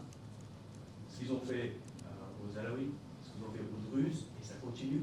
Donc on ne peut pas parler d'une normalisation. Ça se dire qu'il est parti dans un pays, et puis en plus il peut avoir des contacts, et puis en plus, comment dire, il a été vu comme un raciste. Bref, je trouve que ça normalise beaucoup trop cet État. Et ça, il faut faire attention. Parce que Al-Qaïda, Daesh, tout ça, ça a été composé, créé par les Américains, par les impérialistes mondiaux, par les Américains et les Anglais. On parle de la personne qui est à la tête de l'État syrien, El-Jolani. Il a été sorti de prison alors qu'il avait 10 millions à sa tête. Il est sorti de prison et c'est les services secrets britanniques qui l'ont formé en disant tu vas continuer dans notre lignée et plus tard, nous, on va te ramener à la tête de la Syrie. Et aujourd'hui, qu'est-ce qu'ils font? C'est qu'en fait, ils sont allés vers les Alaouis, ils ont fait ils ont assassiné les Alaouis par de 6-7 000 personnes parce qu'ils n'étaient pas armés. Les Druzes, ils n'ont pas pu trop continuer parce que derrière il y avait l'Israël, mais les Druzes étaient quand même armés. Ils ont réussi à résister, ils ont réussi à se protéger. Ils ont essayé de faire la même chose avec l'État kurde. Ça part d'une trahison, c'est une trahison des Américains qu'ils ont fait. Et ils ont continué à avancer parce qu'aujourd'hui, comme Barak l'a annoncé, la lutte anti-Daesh n'est plus avec les FDS ou les Kurdes, elle est avec le HTS. Encore une fois, on sait de quoi est composé le HTS et toutes les 30-40 tribus ou clans qui est tout autour. Donc, par contre, j'aurais une question, c'est, vous avez parlé de révolution syrienne. Comment vous la formulez, cette révolution syrienne? C'est quoi exactement?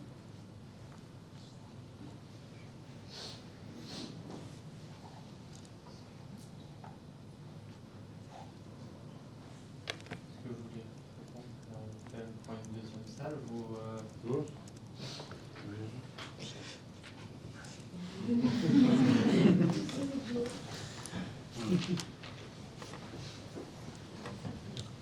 Sur la question israélienne, au sein de la classe dirigeante israélienne, il y a deux options primordiales. Il y a une extrême droite fascisation de la société israélienne depuis plusieurs décennies qui est due pour différentes raisons, à la fois des changements politiques économiques internes, la fin, ce qu'on peut appeler quasi-fin de ce qu'on appelle la gauche sioniste, et surtout après 7 octobre, un sentiment de pouvoir faire ce qu'ils veulent. Un génocide à Gaza, les attaques continues sur le Liban, expansion de l'occupation en Syrie et autres. Concernant la Syrie, il faut savoir qu'Israël a poussé le lendemain de la chute du régime Assad, donc ils ont étendu l'occupation, ils ont bombardé massivement les capacités militaires qui restaient du régime Assad. Et ils voient, malgré l'alliance des États-Unis avec ce nouveau gouvernement, eux, ils veulent obtenir encore des concessions. C'est pour ça qu'ils instrumentalisent la question druze, mais ça, c'est juste à leurs frontières. Et donc, il y a une politique israélienne maintenant, si vous regardez au Liban, en Syrie, c'est d'étendre, et même à Gaza. Aujourd'hui, les Israéliens contrôlent, malgré le soi-disant accord de cessez-le-feu, plus de 50% de Gaza et de créer des no man's land. Au sud du Liban, ils ont détruit complètement 5-6 villages, ou plusieurs villages, pardon, et ils ont étendu l'occupation. En Syrie, c'est la même chose, ils ont étendu l'occupation. Et là, il y a une instrumentalisation des problèmes de la question druze. Le problème principal vient d'abord du gouvernement central, qui a essayé de prendre le contrôle de Soueda de manière par la force. Et Israël, c'est pas qu'ils aiment les Druzes, c'est qu'ils instrumentalisent cela pour affaiblir l'État syrien. Il y a eu des questions d'intervention, plutôt de soutien, pas d'intervention, de soutien à la population kurde de la part d'Israël. Même Ilham Ahmed, l'autorité autonome, a un moment appelé Moi, j'y ai jamais cru. Jamais cru parce que la question est fondamentalement différente entre le sud de la Syrie va être sous influence israélienne, mais le nord avec la Turquie. La Turquie étant un allié principal des États-Unis, de l'OTAN, Israël essayait de jouer là-dessus pour augmenter les contradictions au sein de la Syrie pour obtenir plus de concessions. Mais ils n'ont jamais voulu intervenir pour de vrai. Et dès lors, s'il y a une politique de dékurdification, elle sera en premier lieu, et c'est Erdogan en fait qui a remis au goût du jour la ceinture arabe, toutes les différentes interventions qui ont eu lieu. Et surtout pour lui, c'est d'empêcher que l'autorité autonome du nord-est de la Syrie reste telle qu'elle pour être un modèle politique pour également les Kurdes de Turquie et d'autres par rapport, encore une fois, à une continuation de ce qui est perçu comme une menace de sécurité nationale. De même, si vous regardez, Israël, c'était, mais encore une fois de manière opportuniste, c'était le seul pays qui avait soutenu l'autodétermination, le référendum du Kurdistan irakien de Barzani, alors que tous les autres étaient contre. Tous les autres. Donc il y a une exploitation de ces différences pour affaiblir ces États, mais pas du tout une volonté d'aller de l'avant vers les questions des droits autonomes kurdes. Et je pense que les États-Unis ont clairement fait comprendre à Israël, par rapport au nord de la Syrie, par rapport aux intérêts turcs, vous n'allez pas intervenir. Et c'est les États-Unis qui donnent les ordres, très clairement. Donc, si dékurdification il y a, ça sera plutôt... Je ne pense pas qu'il y aura une dékurdification en soi. Afrin a déjà une grande partie, oui, mais ça sera l'œuvre de la Turquie, qui sont toujours présents. Et donc, les violations des droits humains continuent, le truc de propriété, changement démographique et autres. Mais en même temps, aussi, il faut comprendre pourquoi le nouveau gouvernement syrien s'est arrêté aux régions en majorité arabe. Ils savaient que s'ils rentraient dans les majorités kurdes, ils allaient perdre beaucoup d'hommes. Et qu'ils avaient besoin que la Turquie rentre directement. Et ça, c'était pas possible à ce moment-là. Ça, c'était pas possible à ce moment-là. Donc, Israël est contre, bien sûr, tout mouvement révolutionnaire dans la région, mais du fait que, et c'est pour ça que dans les années 80, vous avez des martyrs kurdes au Liban, face à l'invasion israélienne. Le PKK avait, et Öcalan avait toujours mis en avant cette alliance avec les Palestiniens, qui s'est perdue pour différentes raisons, et en particulier, pour moi, la responsabilité est d'abord au sein du leadership palestinien, qui s'est allié aux différentes dictatures arabes, qui a parfois, pas simplement parfois, à légitimer les crimes. Par exemple, je parlais de Anfal avant, Arafat avait dit ils n'allaient pas intervenir avec une plume ou quelque chose comme ça. Khaled Meshal, dirigeant du Hamas, a soutenu l'occupation de Afrin. Donc il y a aussi des contradictions. Mais c'est de dire que là, ils veulent essayer d'affaiblir les États de la région en jouant sur les divisions. Mais ceux qui créent d'abord les premières divisions et qui permettent à Israël de les exploiter, c'est les États nationaux chauvins. Donc c'est grâce au gouvernement syrien, entre guillemets, qu'Israël a pu exploiter cela. Donc c'est comme ça que je répondrai à votre question. Sur la question de Öcalan, il y a une évolution quand même du PKK dans les années 2000, et d'ailleurs le PYD, c'est le résultat de cette évolution politique. Le PKK n'avait pas des partis, entre guillemets, nationaux kurdes affiliés aux partis sœurs auparavant. Ça a commencé dans les années 2000, en Syrie, en Iran, en Irak c'est plus compliqué, parce que Barzani concrètement réprime très durement, parce qu'il est allié principalement avec l'État turc. Et donc, c'était de dire, on va chercher à construire des États démocratiques au sein des sociétés dans lesquelles on vit, de démocratiser ces sociétés, sur un modèle qui était sur le modèle communaliste. On va commencer par en bas, en ne s'attaquant pas au centre, qui a ses limites, parce que le centre s'intéresse toujours si vous voulez construire des alternatives. Et c'était un peu le limite aussi de tout ce qui était l'intermondialisme, aussi des années 90, début 2000, zapatistes et autres. On ne s'attaque pas au centre, on va construire nos... Oui, mais le centre, ça va s'intéresser à ce que vous faites. Et il faut savoir qu'aujourd'hui, il y a beaucoup de... On n'est pas rentré dans les détails, mais au sein de l'autorité autonome du nord-est de la Syrie, ces contradictions, elles sont à l'œuvre entre plutôt la direction PKK Kandil et Mazloum Abdi, et la direction plus syrienne. Parce que aussi, il y a des réalités qui sont différentes. La direction de Kandil, elle s'inscrit dans un projet transnational.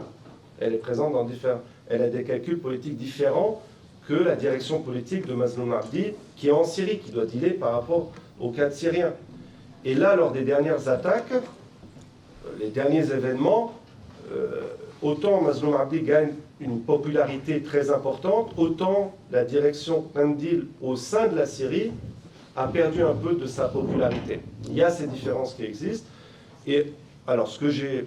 Après, c'est compliqué de savoir en détail, mais Öcalan est plutôt du côté de Mazloum Abdi, sur cette ligne, et de dire que le combat est principalement politique maintenant. D'où l'appel, mais bon, le problème, c'est que la Turquie ne donne rien en concession depuis les...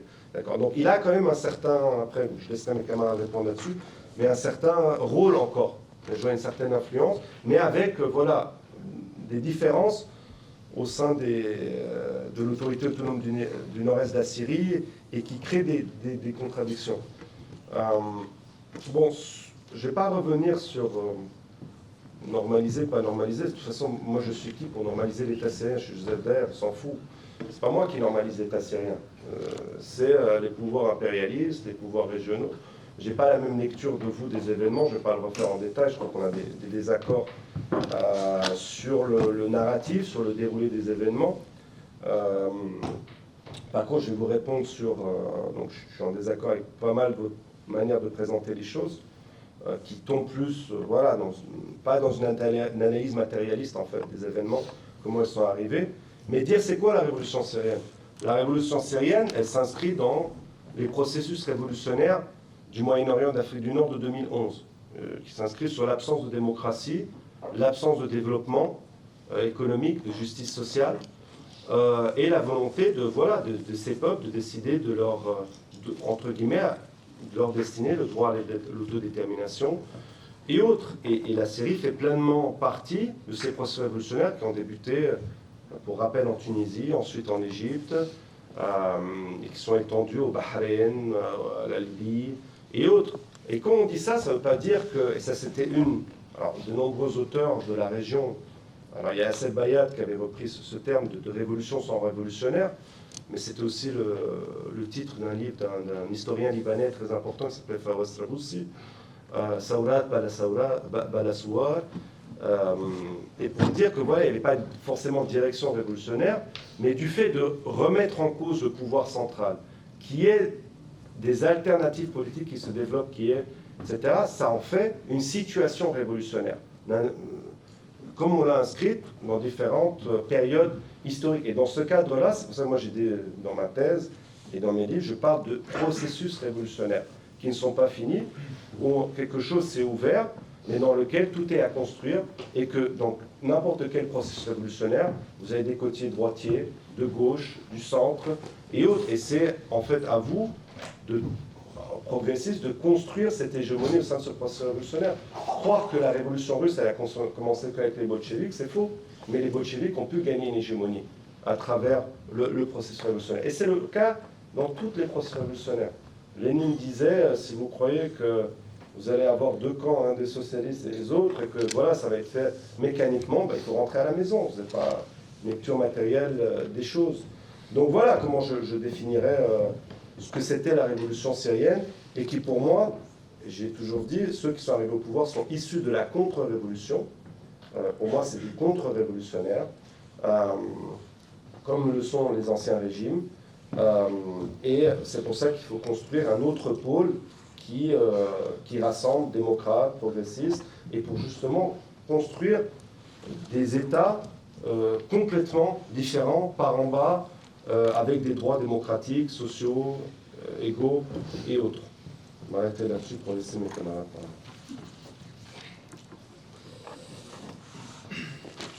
Oui, de mon côté, je ne sais pas. Moi, j'ai peut-être juste une prise de parole pour revenir sur la question du pétrole avant qu'on a ouvert. Actuellement, le nouveau accord qui a été signé, il passe aussi le pétrole à l'État syrien, et il y a des discussions qui se passent pour que ce soit Chevron, donc une entreprise américaine qui reprend le contrôle. Du coup, il y a vraiment la question posée sur le pétrole précédemment, en fait, elle se ferme un peu par elle-même parce que avec le nouvel accord, on perd les puits de pétrole au Rojava, et donc on perd aussi une des sources principales de revenus pour l'administration autonome.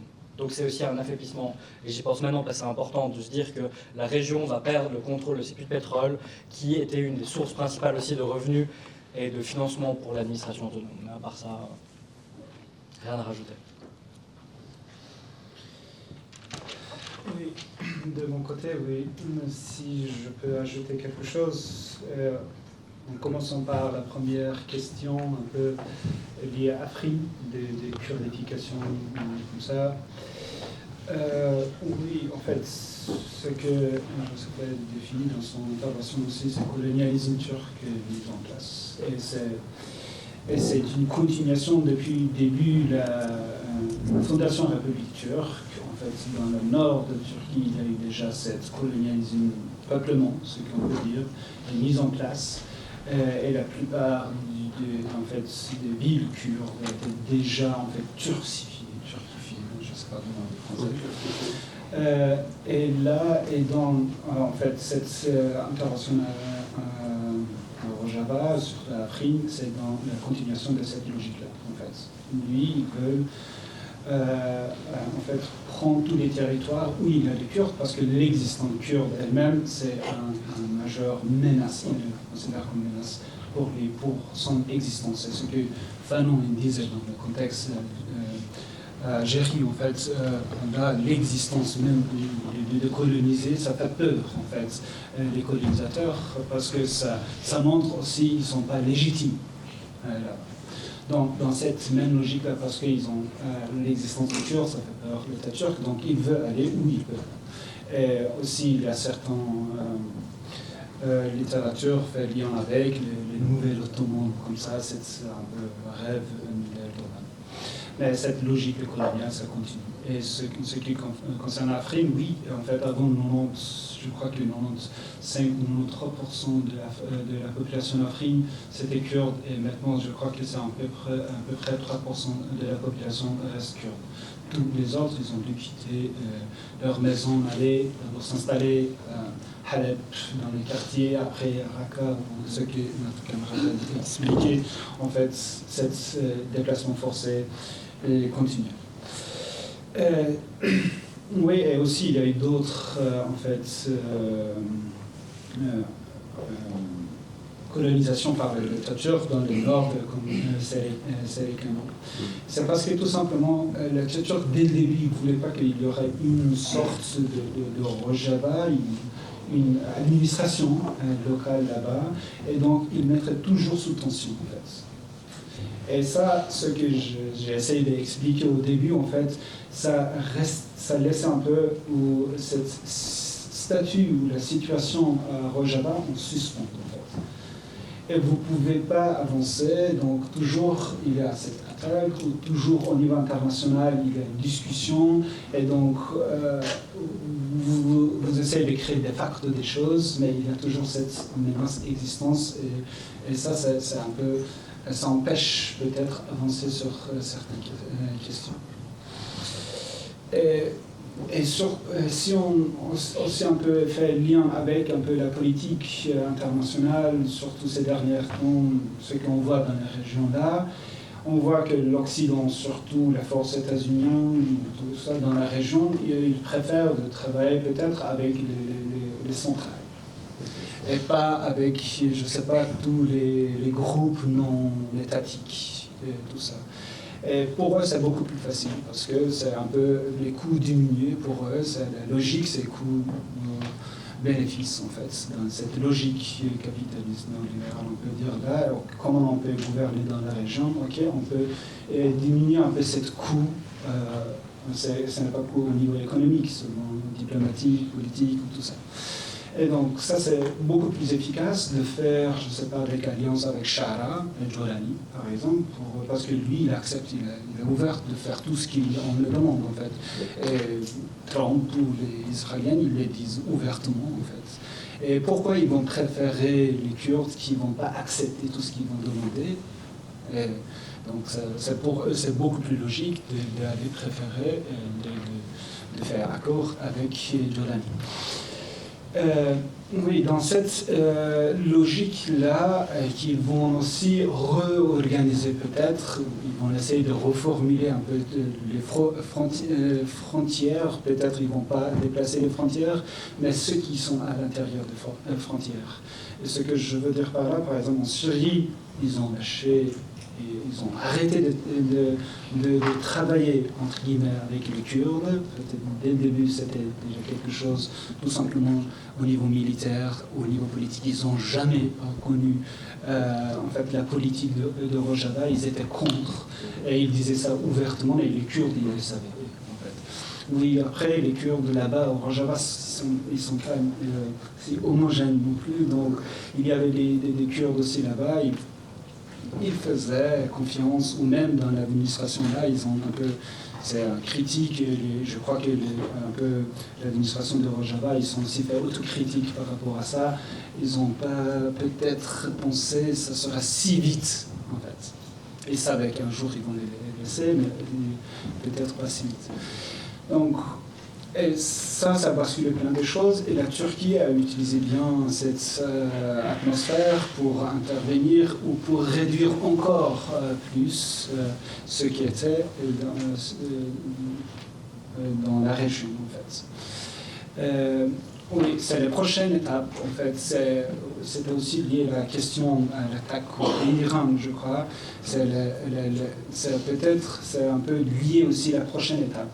La prochaine étape, en fait, ce qu'on voit, c'est un peu Irak. Là-bas, ils vont essayer de un peu diminuer l'influence des chiites dans la région et de créer une certaine, on dit, je sais pas, comme une ceinture, je sais pas, un truc pour les sunnites, en fait, contre l'Iran, en fait.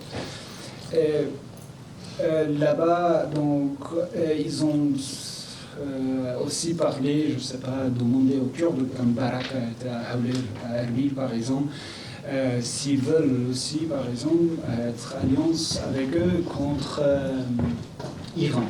Et surtout les chiites Hachdi-Shadi qui se trouvent aussi actuellement, par exemple, en Irak. Et les Kurdes ne sont pas acceptés. Et ça, et Shara, il était prêtre en fait, ils avaient déjà en fait son ennemi en quelque sorte, et donc ils ont accepté. Même Shara, peut-être, oui, c'est peut-être un peu lien avec, je ne sais pas, une question, c'est un peu Daesh ou Hachdi, pardon, PTC. Sont pas vraiment sympas entre peut-être, mais oui, une certaine logique peut-être, ils sont un peu la même, mais après ils ne sont pas non plus la même. Mais dans cette étape-là, je crois, ils peuvent aussi utiliser tous les militants de Daesh contre cette guerre qu'ils essaient de déclarer contre l'Iran. Donc, libération des Daesh, dans ces cas-là, ça devient quelque chose de beaucoup plus logique. Et ça veut dire qu'on va mettre aussi en question l'existence du Kurdistan Irak. Comme ils ont fait à Rojava, en fait, surtout la Turquie a laissé dans un état de suspension où toujours c'est négociable, et donc ils veulent créer la même situation en Irak, et pour un peu diminuer tous les droits qu'ils ont déjà.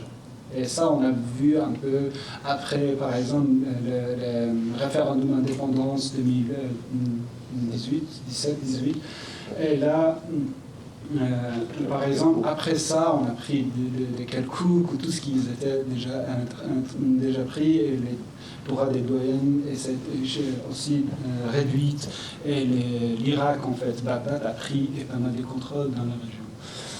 Et donc, si on entrait dans la guerre, je crois que la Turquie va profiter aussi de ces situations-là, et même Bagdad, il est déjà prêt, en fait, un peu pour réduire davantage un peu l'autonomie le droit qui les Kurdes ont. Et donc, un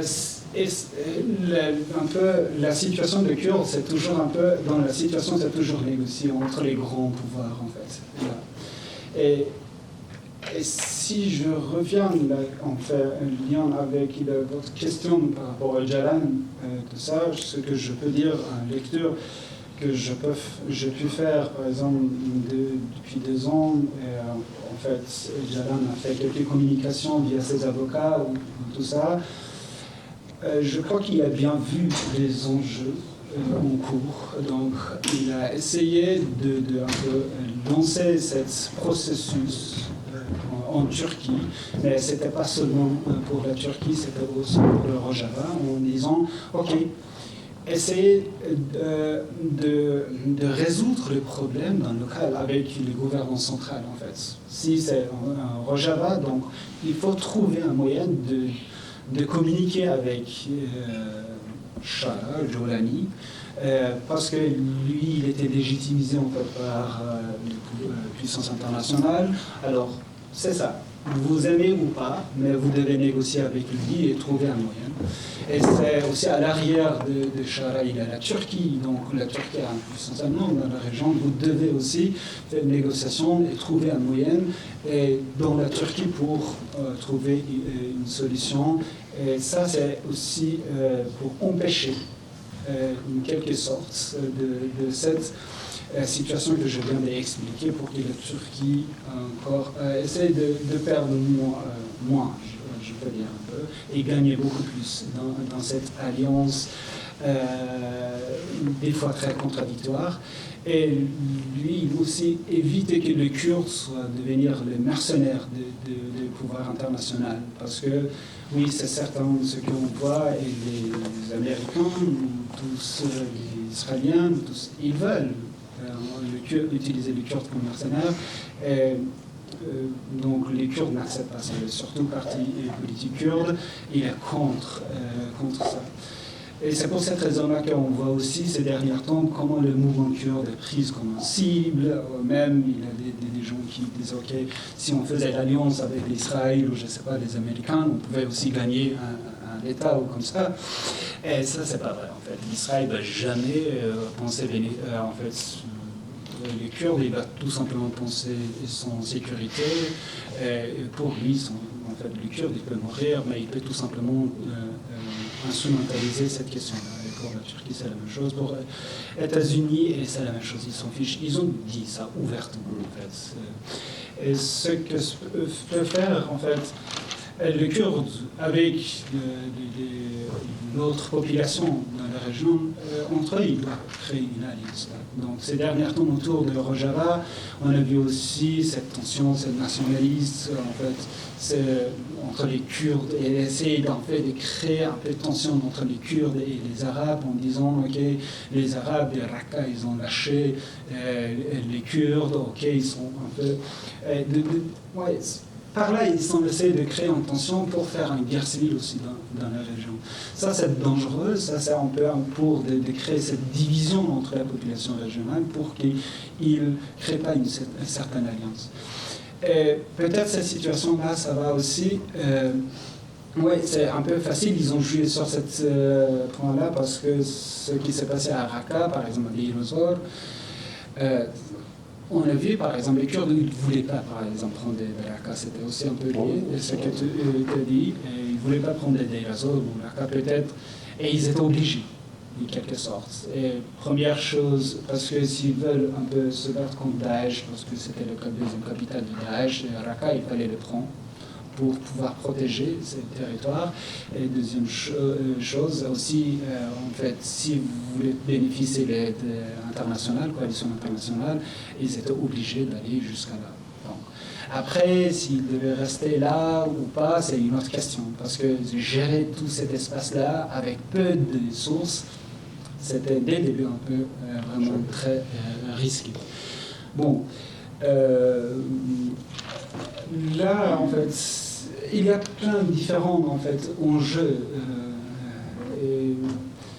géopolitiques, donc c'est un peu difficile de l'expliquer en fait, dans quelques secondes, dans quelques minutes, mais ce qu'on peut dire, il y a en fait une volonté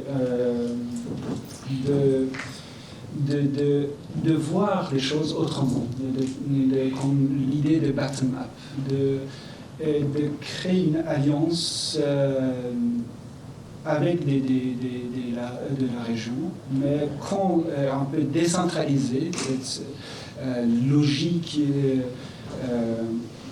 qui existe dans la région, très centralisée, c'est basé sur le pouvoir central. Mais pour ça, je crois qu'il faut travailler encore plus. Il faut, en quelque sorte, unir. Et c'est ça qui va empêcher peut-être toute cette invasion des puissances occidentales dans la région et les massacres carnage dans la région. Eux, ils veulent créer leur alliance à travers des pouvoirs dictateurs, de créer un autre monde, et nous faire croire que c'est la seule réalité. Et il faut en fait y réfléchir ces différents projets, différentes manières de réfléchir au Moyen-Orient. Et pour revenir à l'arrière, oui, c'est en fait le Rojava, peut-être c'était pas un exemple très bien parce qu'après, pas dire très bien, mais il y avait des fragilités, il y avait malgré ces fragilités, on peut dire que ça reste quand même un peu un exemple dans la région. Il faut les développer, il faut les transformer pour aller davantage. Après, j'ai oublié où je veux venir. Merci. Vu l'heure, je ne pense pas qu'on va faire un deuxième tour de questions. Mais il y avait Julien qui voulait nous montrer encore un extrait.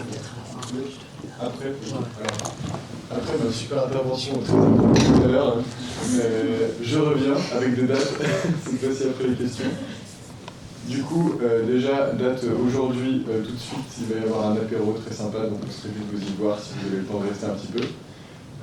Ensuite, le 3 mars, à Pôle Sud, il y a Contre-Attaque Autonomie qui organise des projections sur le Rojava. Le 5 mars, du coup, il y a notre Assemblée Générale. On a un super programme pour le semestre, du coup, c'est trop cool de travailler avec vous. Et le 13 mars, c'est le 17. Le 17 mars, nous, on organise à Pôle Sud une conférence sur le livre « Le droit international est-il mort à Gaza ?» en présence de l'auteur du livre Jérôme Hurtaud. Du coup, voilà, le GRC sort de l'Union, on serait venu de vous y revoir. Merci à tout le monde d'être venu, merci à nos intervenants, c'était super bien.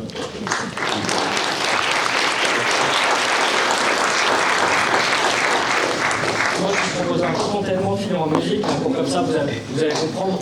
C'est un moment important de ce qu'on a vu sur place, c'est assez émotionnel, mais c'est l'extrait d'une musique qui parle justement de famille déplacée, qui nous a été chantée par un enfant déplacé justement. Ah, pardon. Et je vais la mettre ici. C'est assez fort, c'est pour ça que je vais vous la mettre avec la traduction aussi. Je suis un boomer, je suis vraiment désolé.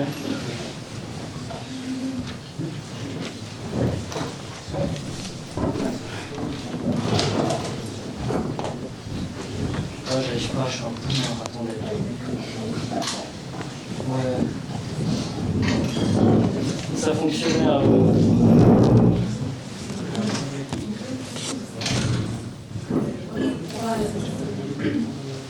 Vous avez la traduction juste à côté.